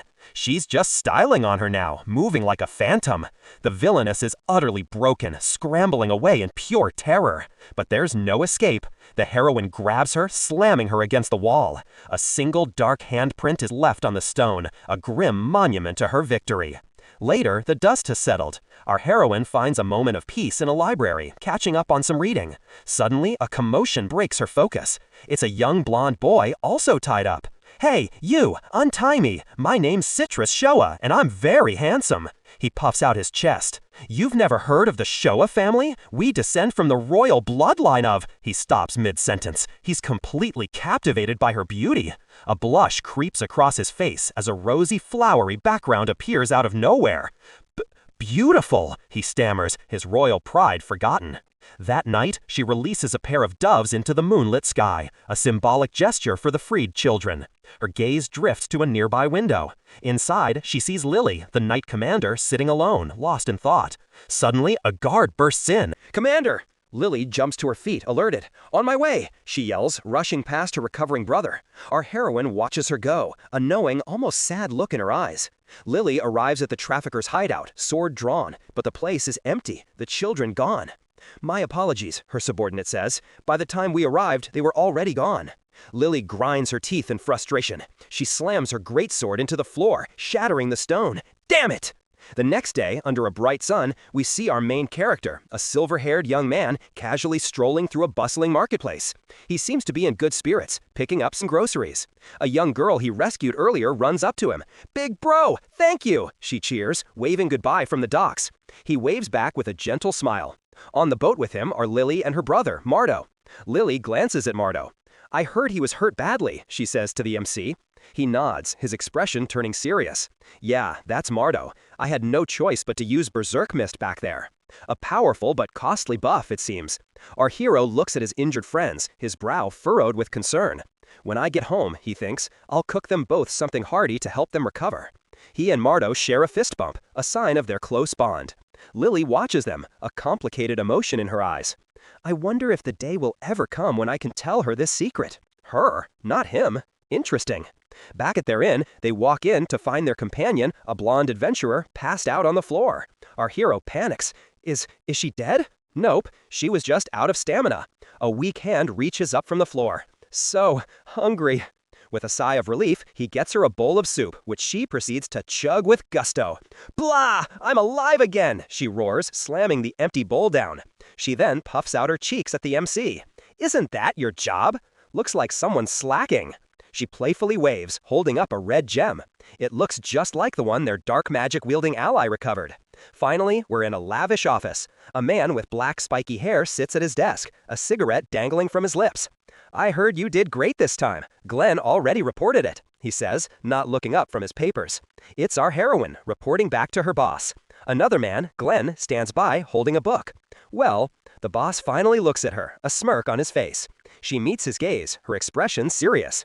I came because there's something I need to talk to you about. The familiar scent of dust and fear hangs in the air. A shadowy figure infiltrates the enemy base, her eyes scanning the dark corridor.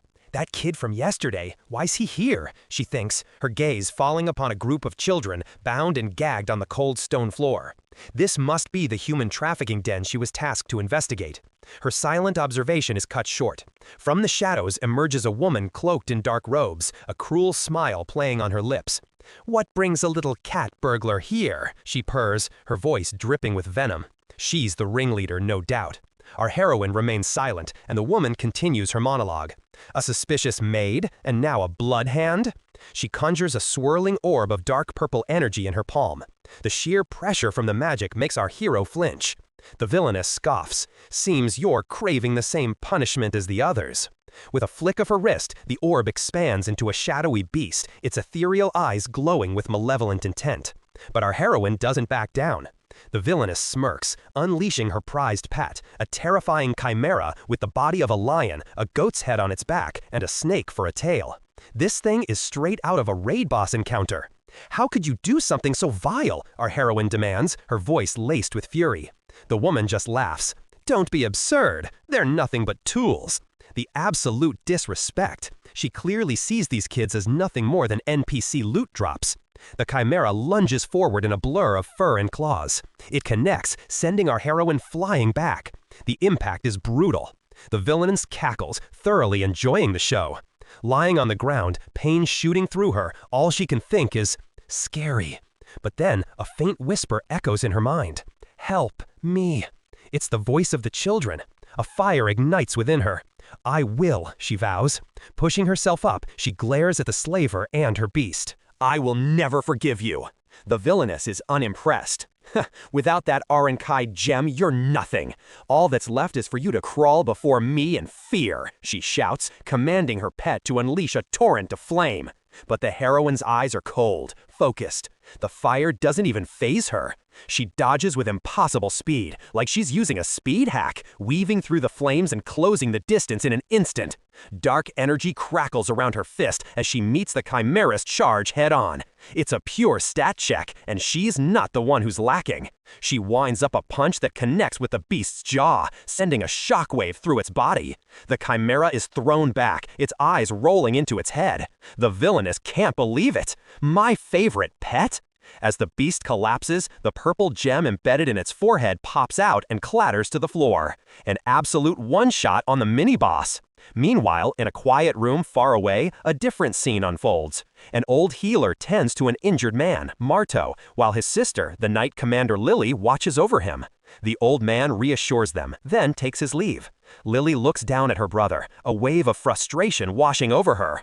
"I'm always the one being protected," she clenches her fist. Even after becoming a Knight Commander, nothing's changed. She remembers the battle, how close she came to losing everything. "If it weren't for my brother, I'd have been..." She trails off, the memory too painful. Her resolve hardens. "I must become stronger, or I'll never defeat Bloodhand." Back at the fight, the chimera is down for the count. "Stay back," the villainess shrieks, her confidence shattered. But our heroine is relentless. She stalks forward, her eyes promising a world of pain.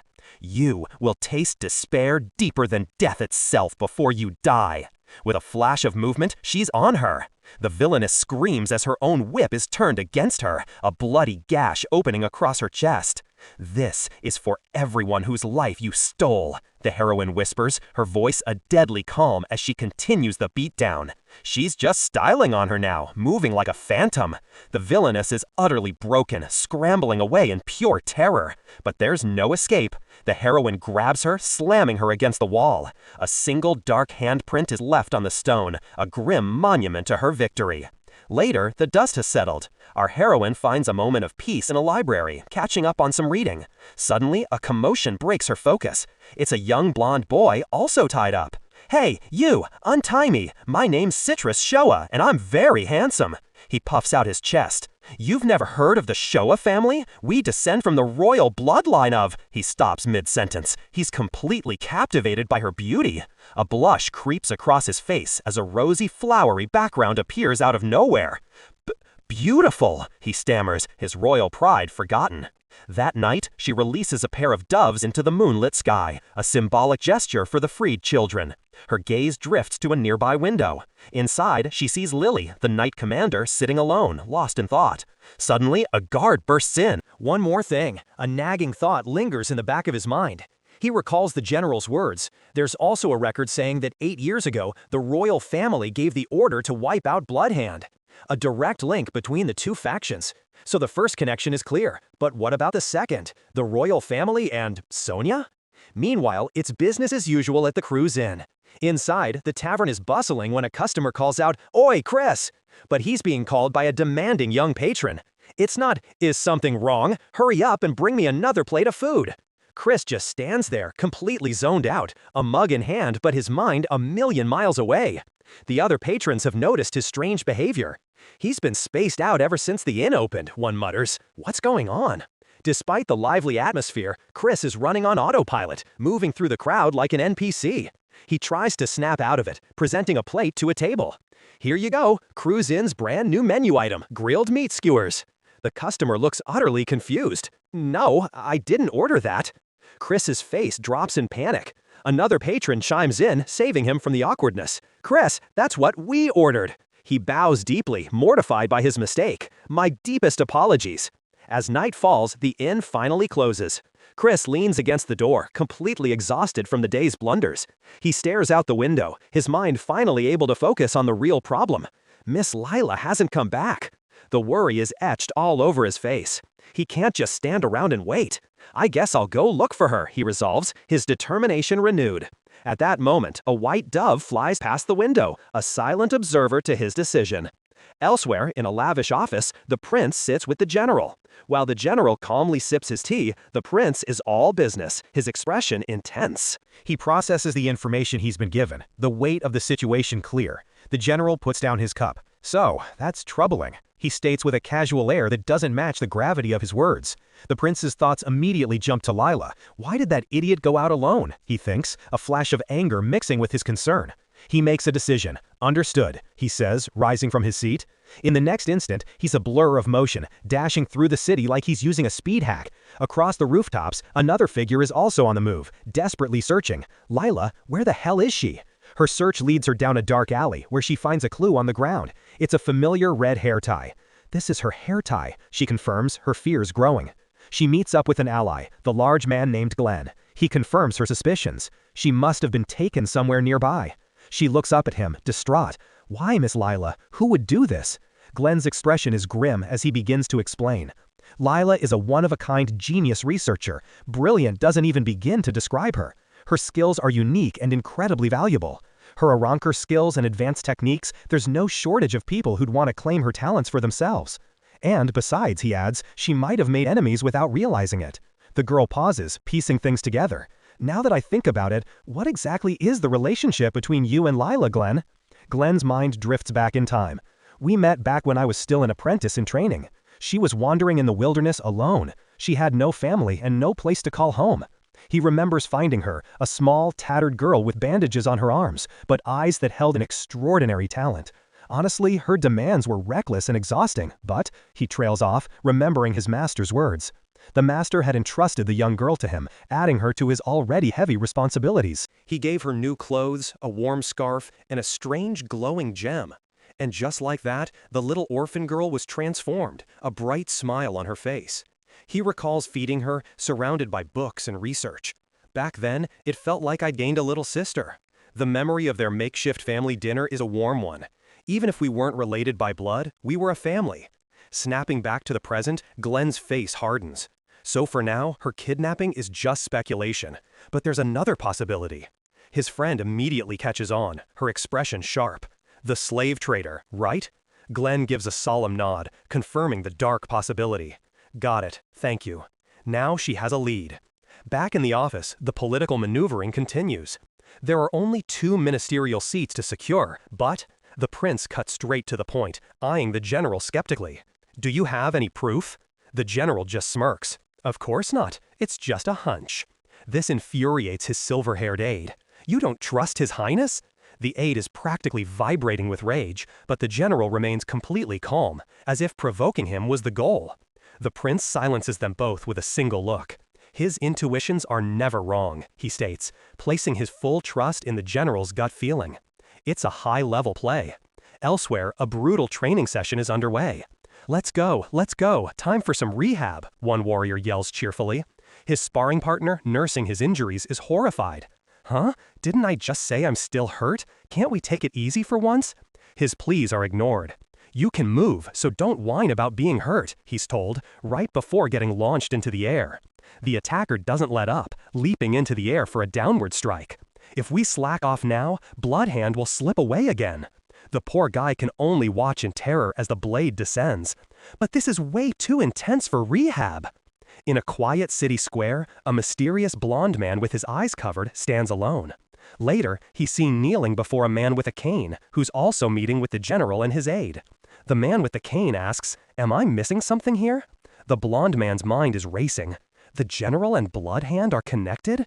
He starts connecting the dots between the key players. A flash of understanding hits him. He knows what he has to do. He gets up and walks away, a new mission driving him forward into the night. Inside an ornate room, a masked woman stands over another who's bound on a sofa. It's Layla's friend, the searcher from before. She's been captured. The masked woman leans in close, her voice a soft whisper. "Forgive me, but I have my reasons." The captor's eyes are cold and determined, revealing a hidden agenda. She stands tall, confident in her actions, having successfully sprung her trap. He processes the information he's been given, the weight of the situation clear. The general puts down his cup. "So, that's troubling," he states, with a casual air that doesn't match the gravity of his words. The prince's thoughts immediately jump to Layla. Why did that idiot go out alone, he thinks, a flash of anger mixing with his concern. He makes a decision. "Understood," he says, rising from his seat. In the next instant, he's a blur of motion, dashing through the city like he's using a speed hack.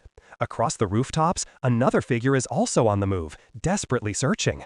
Layla, where the hell is she? Her search leads her down a dark alley, where she finds a clue on the ground. It's a familiar red hair tie. This is her hair tie, she confirms, her fears growing. She meets up with an ally, the large man named Glenn. He confirms her suspicions. She must have been taken somewhere nearby. She looks up at him, distraught. "Why, Miss Layla? Who would do this?" Glenn's expression is grim as he begins to explain. Layla is a one-of-a-kind genius researcher. Brilliant doesn't even begin to describe her. Her skills are unique and incredibly valuable. Her Arrancar skills and advanced techniques, there's no shortage of people who'd want to claim her talents for themselves. And besides, he adds, she might have made enemies without realizing it. The girl pauses, piecing things together. "Now that I think about it, what exactly is the relationship between you and Layla, Glenn?" Glenn's mind drifts back in time. "We met back when I was still an apprentice in training. She was wandering in the wilderness alone. She had no family and no place to call home." He remembers finding her, a small, tattered girl with bandages on her arms, but eyes that held an extraordinary talent. Honestly, her demands were reckless and exhausting, but, he trails off, remembering his master's words. The master had entrusted the young girl to him, adding her to his already heavy responsibilities. Inside a lavishly decorated hall, a clandestine meeting is about to take place. A hooded figure, clearly on a mission, cautiously enters. She finds her target, a woman with striking silver and purple hair, who greets her not with an apology, but with a smug smile. "Forgive me, but I have my reasons," she says, clearly not sorry at all. The hooded woman's eye narrows. This wasn't part of the plan. She demands to know, "Why would you do that?" The silver-haired woman's response is pure sass. "Because I felt like it." But the hooded woman isn't rattled. She calmly reveals her leverage. "So that means I have something over you, right? How delightful, Tilda." Oh, she's got blackmail material. The silver-haired woman is immediately triggered, shouting for her guard. But her bodyguard is instantly checked by the hooded woman's own operative, who was hiding in plain sight. It's a power move, a flex to show who's really in control. The hooded woman simply waves him off, asserting her dominance in this negotiation. Defeated for now, the silver-haired woman tries a different angle. "You want me to give you money?" The hooded woman practically scoffs. If you want information, isn't the basic rule to give information as payment, she counters, before dropping her real demand. Well, let's see. Like the real identity of Bloodhand? But that's a red line. The hooded woman refuses instantly. I can't tell you that. So the silver-haired woman pivots, probing for a different weakness. How about telling me what Prince Kujula is up to? She's testing the waters, trying to figure out what secrets are for sale. The hooded woman considers it, then states, the price for that information is too high. But her client isn't having it. I didn't say that, she retorts, clarifying her position. I'm just a messenger. You and the prince can negotiate the price on your own. With the terms seemingly agreed upon, the silver-haired woman's mood lifts instantly. I can finally be free, she declares, relieved to be out from under someone's thumb. She leans in, sharing one last piece of crucial information as part of their deal. A quick whisper, and the hooded woman's interest is piqued. With her part of the bargain fulfilled, she wastes no time. She's out the door and immediately starts parkouring across the city rooftops, moving with the agility of a master assassin. Leaping from building to building under the night sky, she lets out a breath of frustration. She's using me way too much. Meanwhile, back at the palace, the situation is escalating. A troop of royal guards has been summoned late into the night, all wondering what the emergency is. Why did His Highness Haruja summon us this late? One of them asks. Their commander steps forward, his face grim. He drops a bombshell on the entire unit. Just now, King Graham's death has been confirmed. The soldiers are stunned. The king is dead? The commander continues, laying out the evidence. At the scene, a blood-stained handprint matching Bloodhand's was found. He points a finger, his voice booming with conviction. Go and capture that traitor! The royal guard mobilizes instantly, an army of white-robed soldiers flooding the streets on their mission to capture the alleged assassin. Watching them go from a balcony is Prince Haruja himself, a smirk playing on his lips. His silver-haired subordinate stands by his side. So, my brother has made his move. The whole thing reeks of a setup. Elsewhere, two royal knights are having a heated debate. The younger one pleads with his senior. Brother, think about it. All of Bloodhand's past victims were powerful, corrupt people. But His Majesty was different. He treated his subjects, his ladies-in-waiting, and even the knights kindly. The senior knight, a calculating man with a monocle, seems to be entertaining the official story. His junior can't believe it. Why the hell are you suspecting Lady Bloodhand? Just then, a young blonde prince storms in, pointing an accusatory finger. Even an idiot can figure it out after thinking a little. There's no way she'd kill His Majesty. He's the symbol of Southard's peace. The junior knight is fired up by the kid's passion, shouting at his brother, "What do you know about this country?"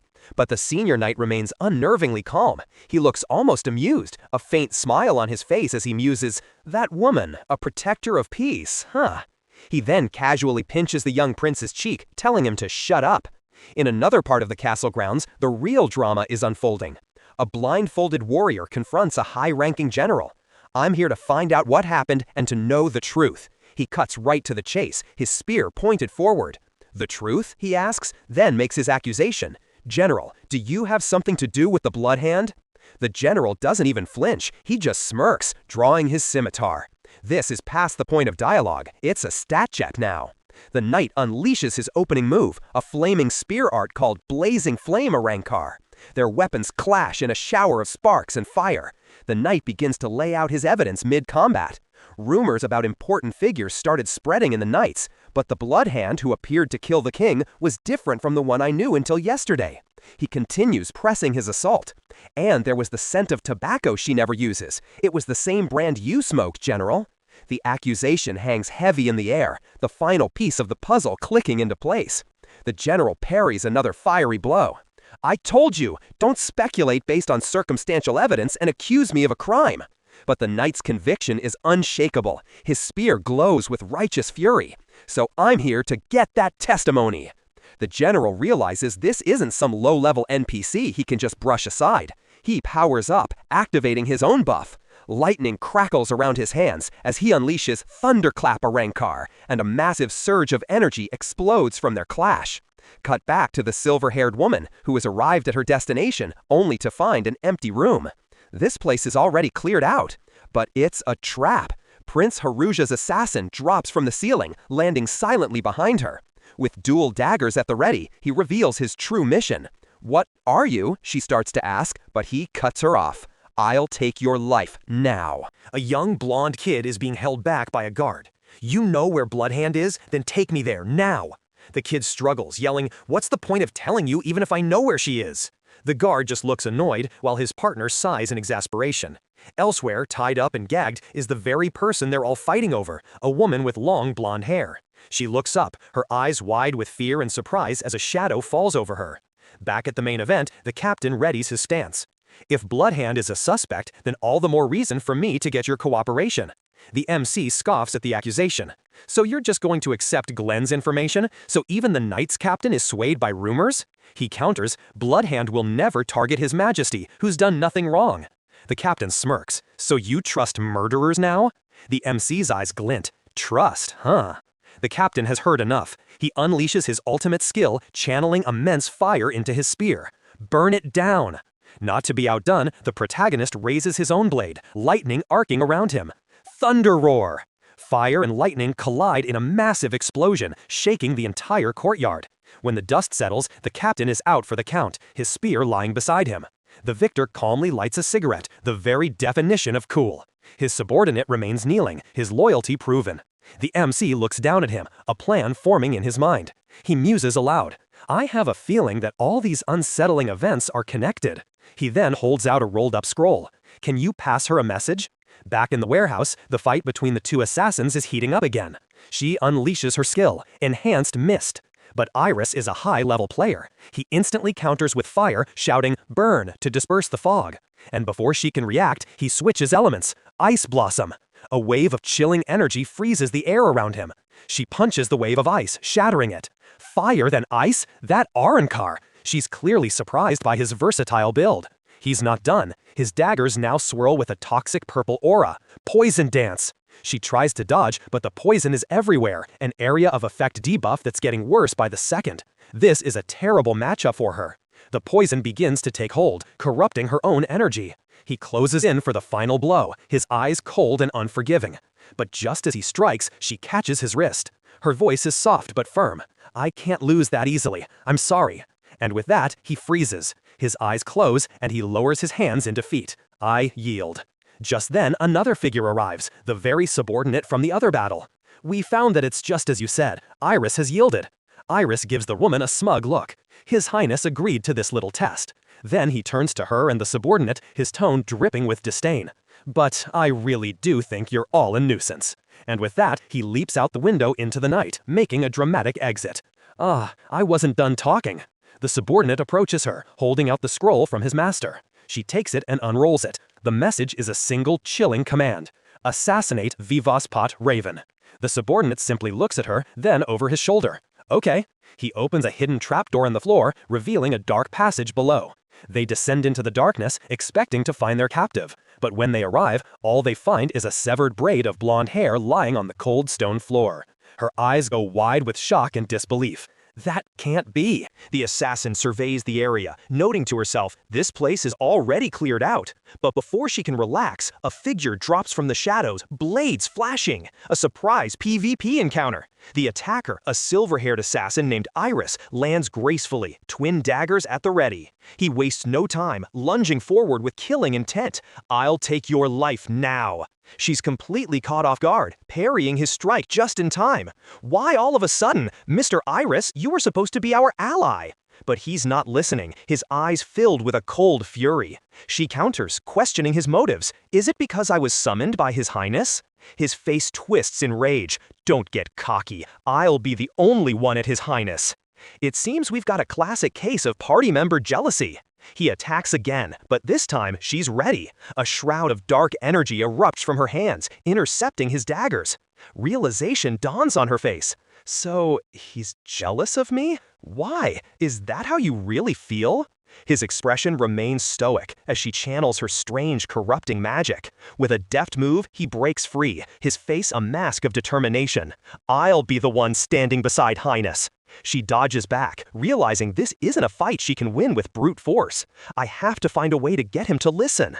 Meanwhile, in another part of the city, a much larger battle is raging. Our protagonist, his sword crackling with lightning, clashes with a knight captain wielding a massive flaming spear.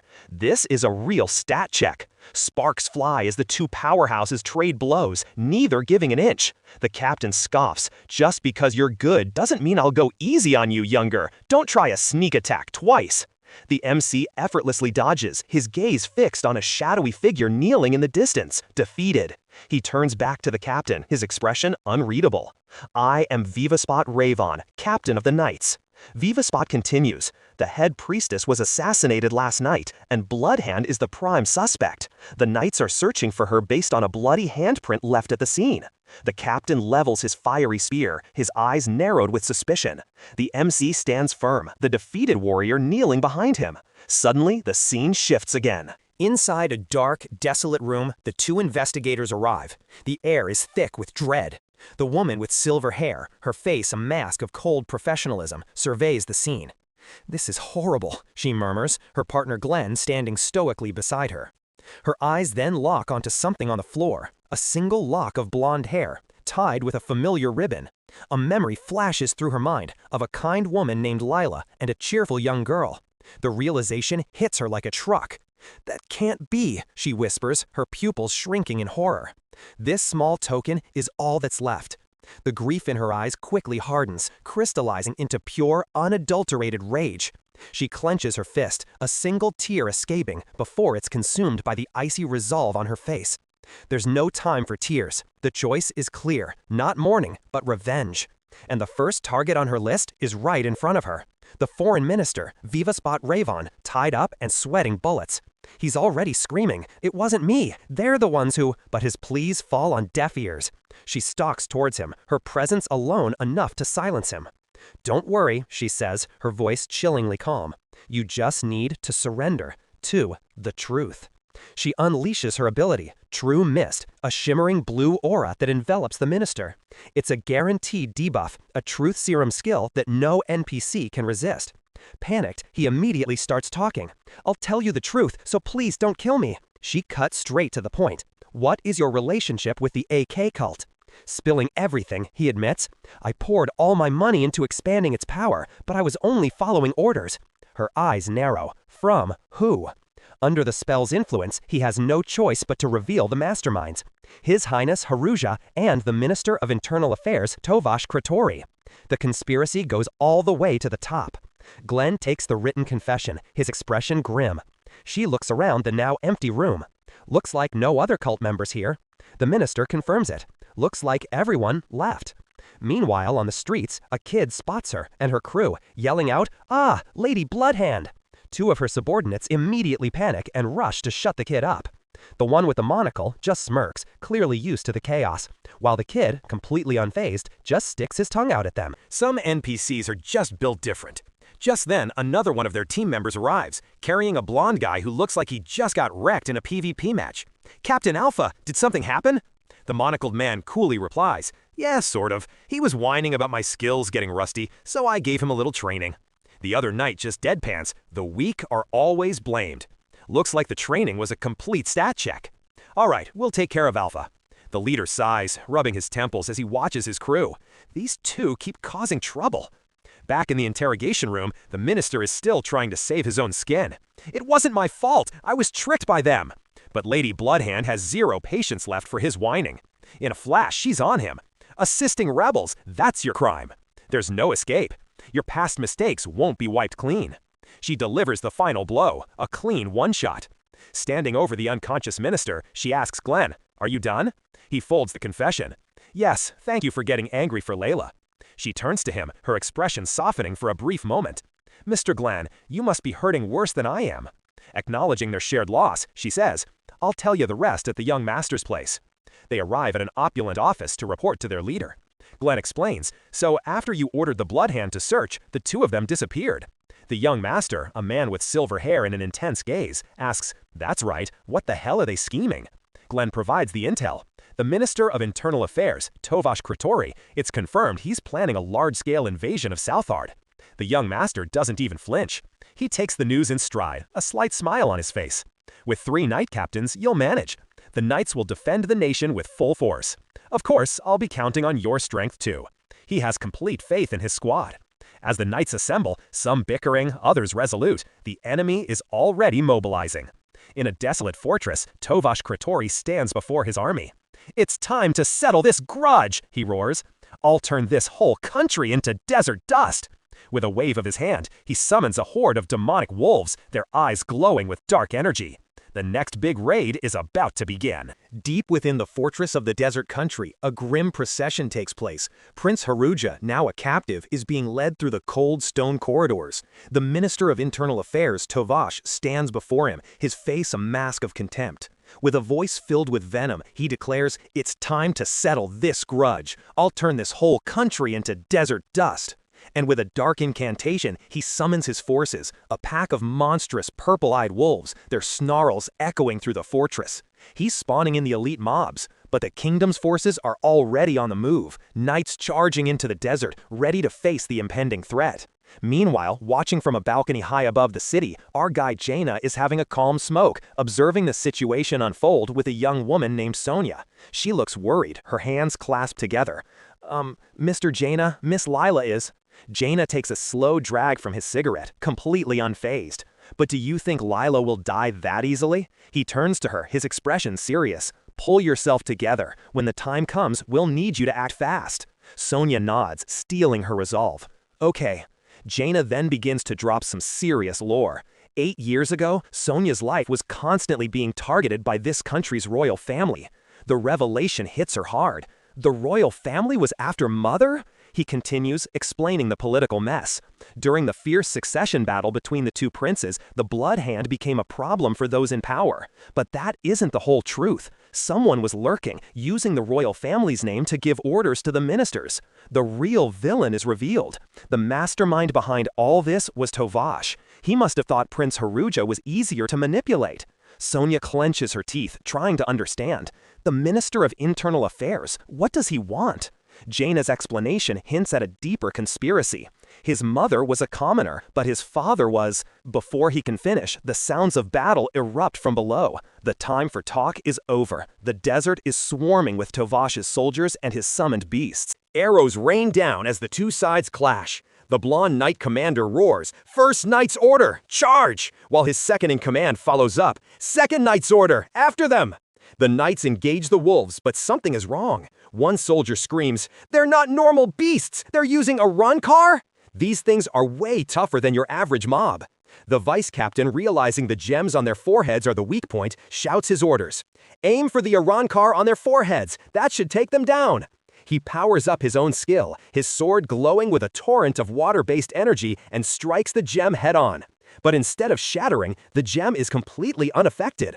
His magic fizzles out on contact. It's a total stat check, and he failed. The wolf lunges, and the knight is in disbelief. It's like the whole area has been hit with a magic nerfing debuff. "Why can't I use my Arankar?" he yells in panic. A massive crystal formation pulsates in the distance, seemingly the source of the enemy's power buff and their own debuff. The battlefield descends into chaos as the buffed-up wolves overwhelm the knights. Just as the vice captain is about to be one-shotted by a desert soldier, his partner swoops in for the save. "I won't let you." The two knights go back-to-back, surrounded but not broken. The commander, effortlessly deflecting an attack, rallies his troops. "We can take down the beasts, so everyone focus your attacks." He moves like he's using a speed hack, cutting down enemy after enemy, proving that pure skill can sometimes overcome a system glitch. Back on the balcony, Sonia is getting antsy. "Are you sure this is okay? Should I help them?" Jaina just takes another drag, his eyes closed. He calmly replies, "No need, but Lily and the others will." He points out towards the battlefield, where more allies are likely waiting. "And I have a secret plan if things get bad." Sonia sees right through his solo player attitude. "A secret plan? Don't tell me, you're thinking of handling it all yourself again?" Down below, the knights have cleared some of the fodder mobs and regrouped, but they're now staring at the main quest objective, that massive, pulsating Arankar crystal. They know what they have to do. "We need to destroy that huge Arankar!"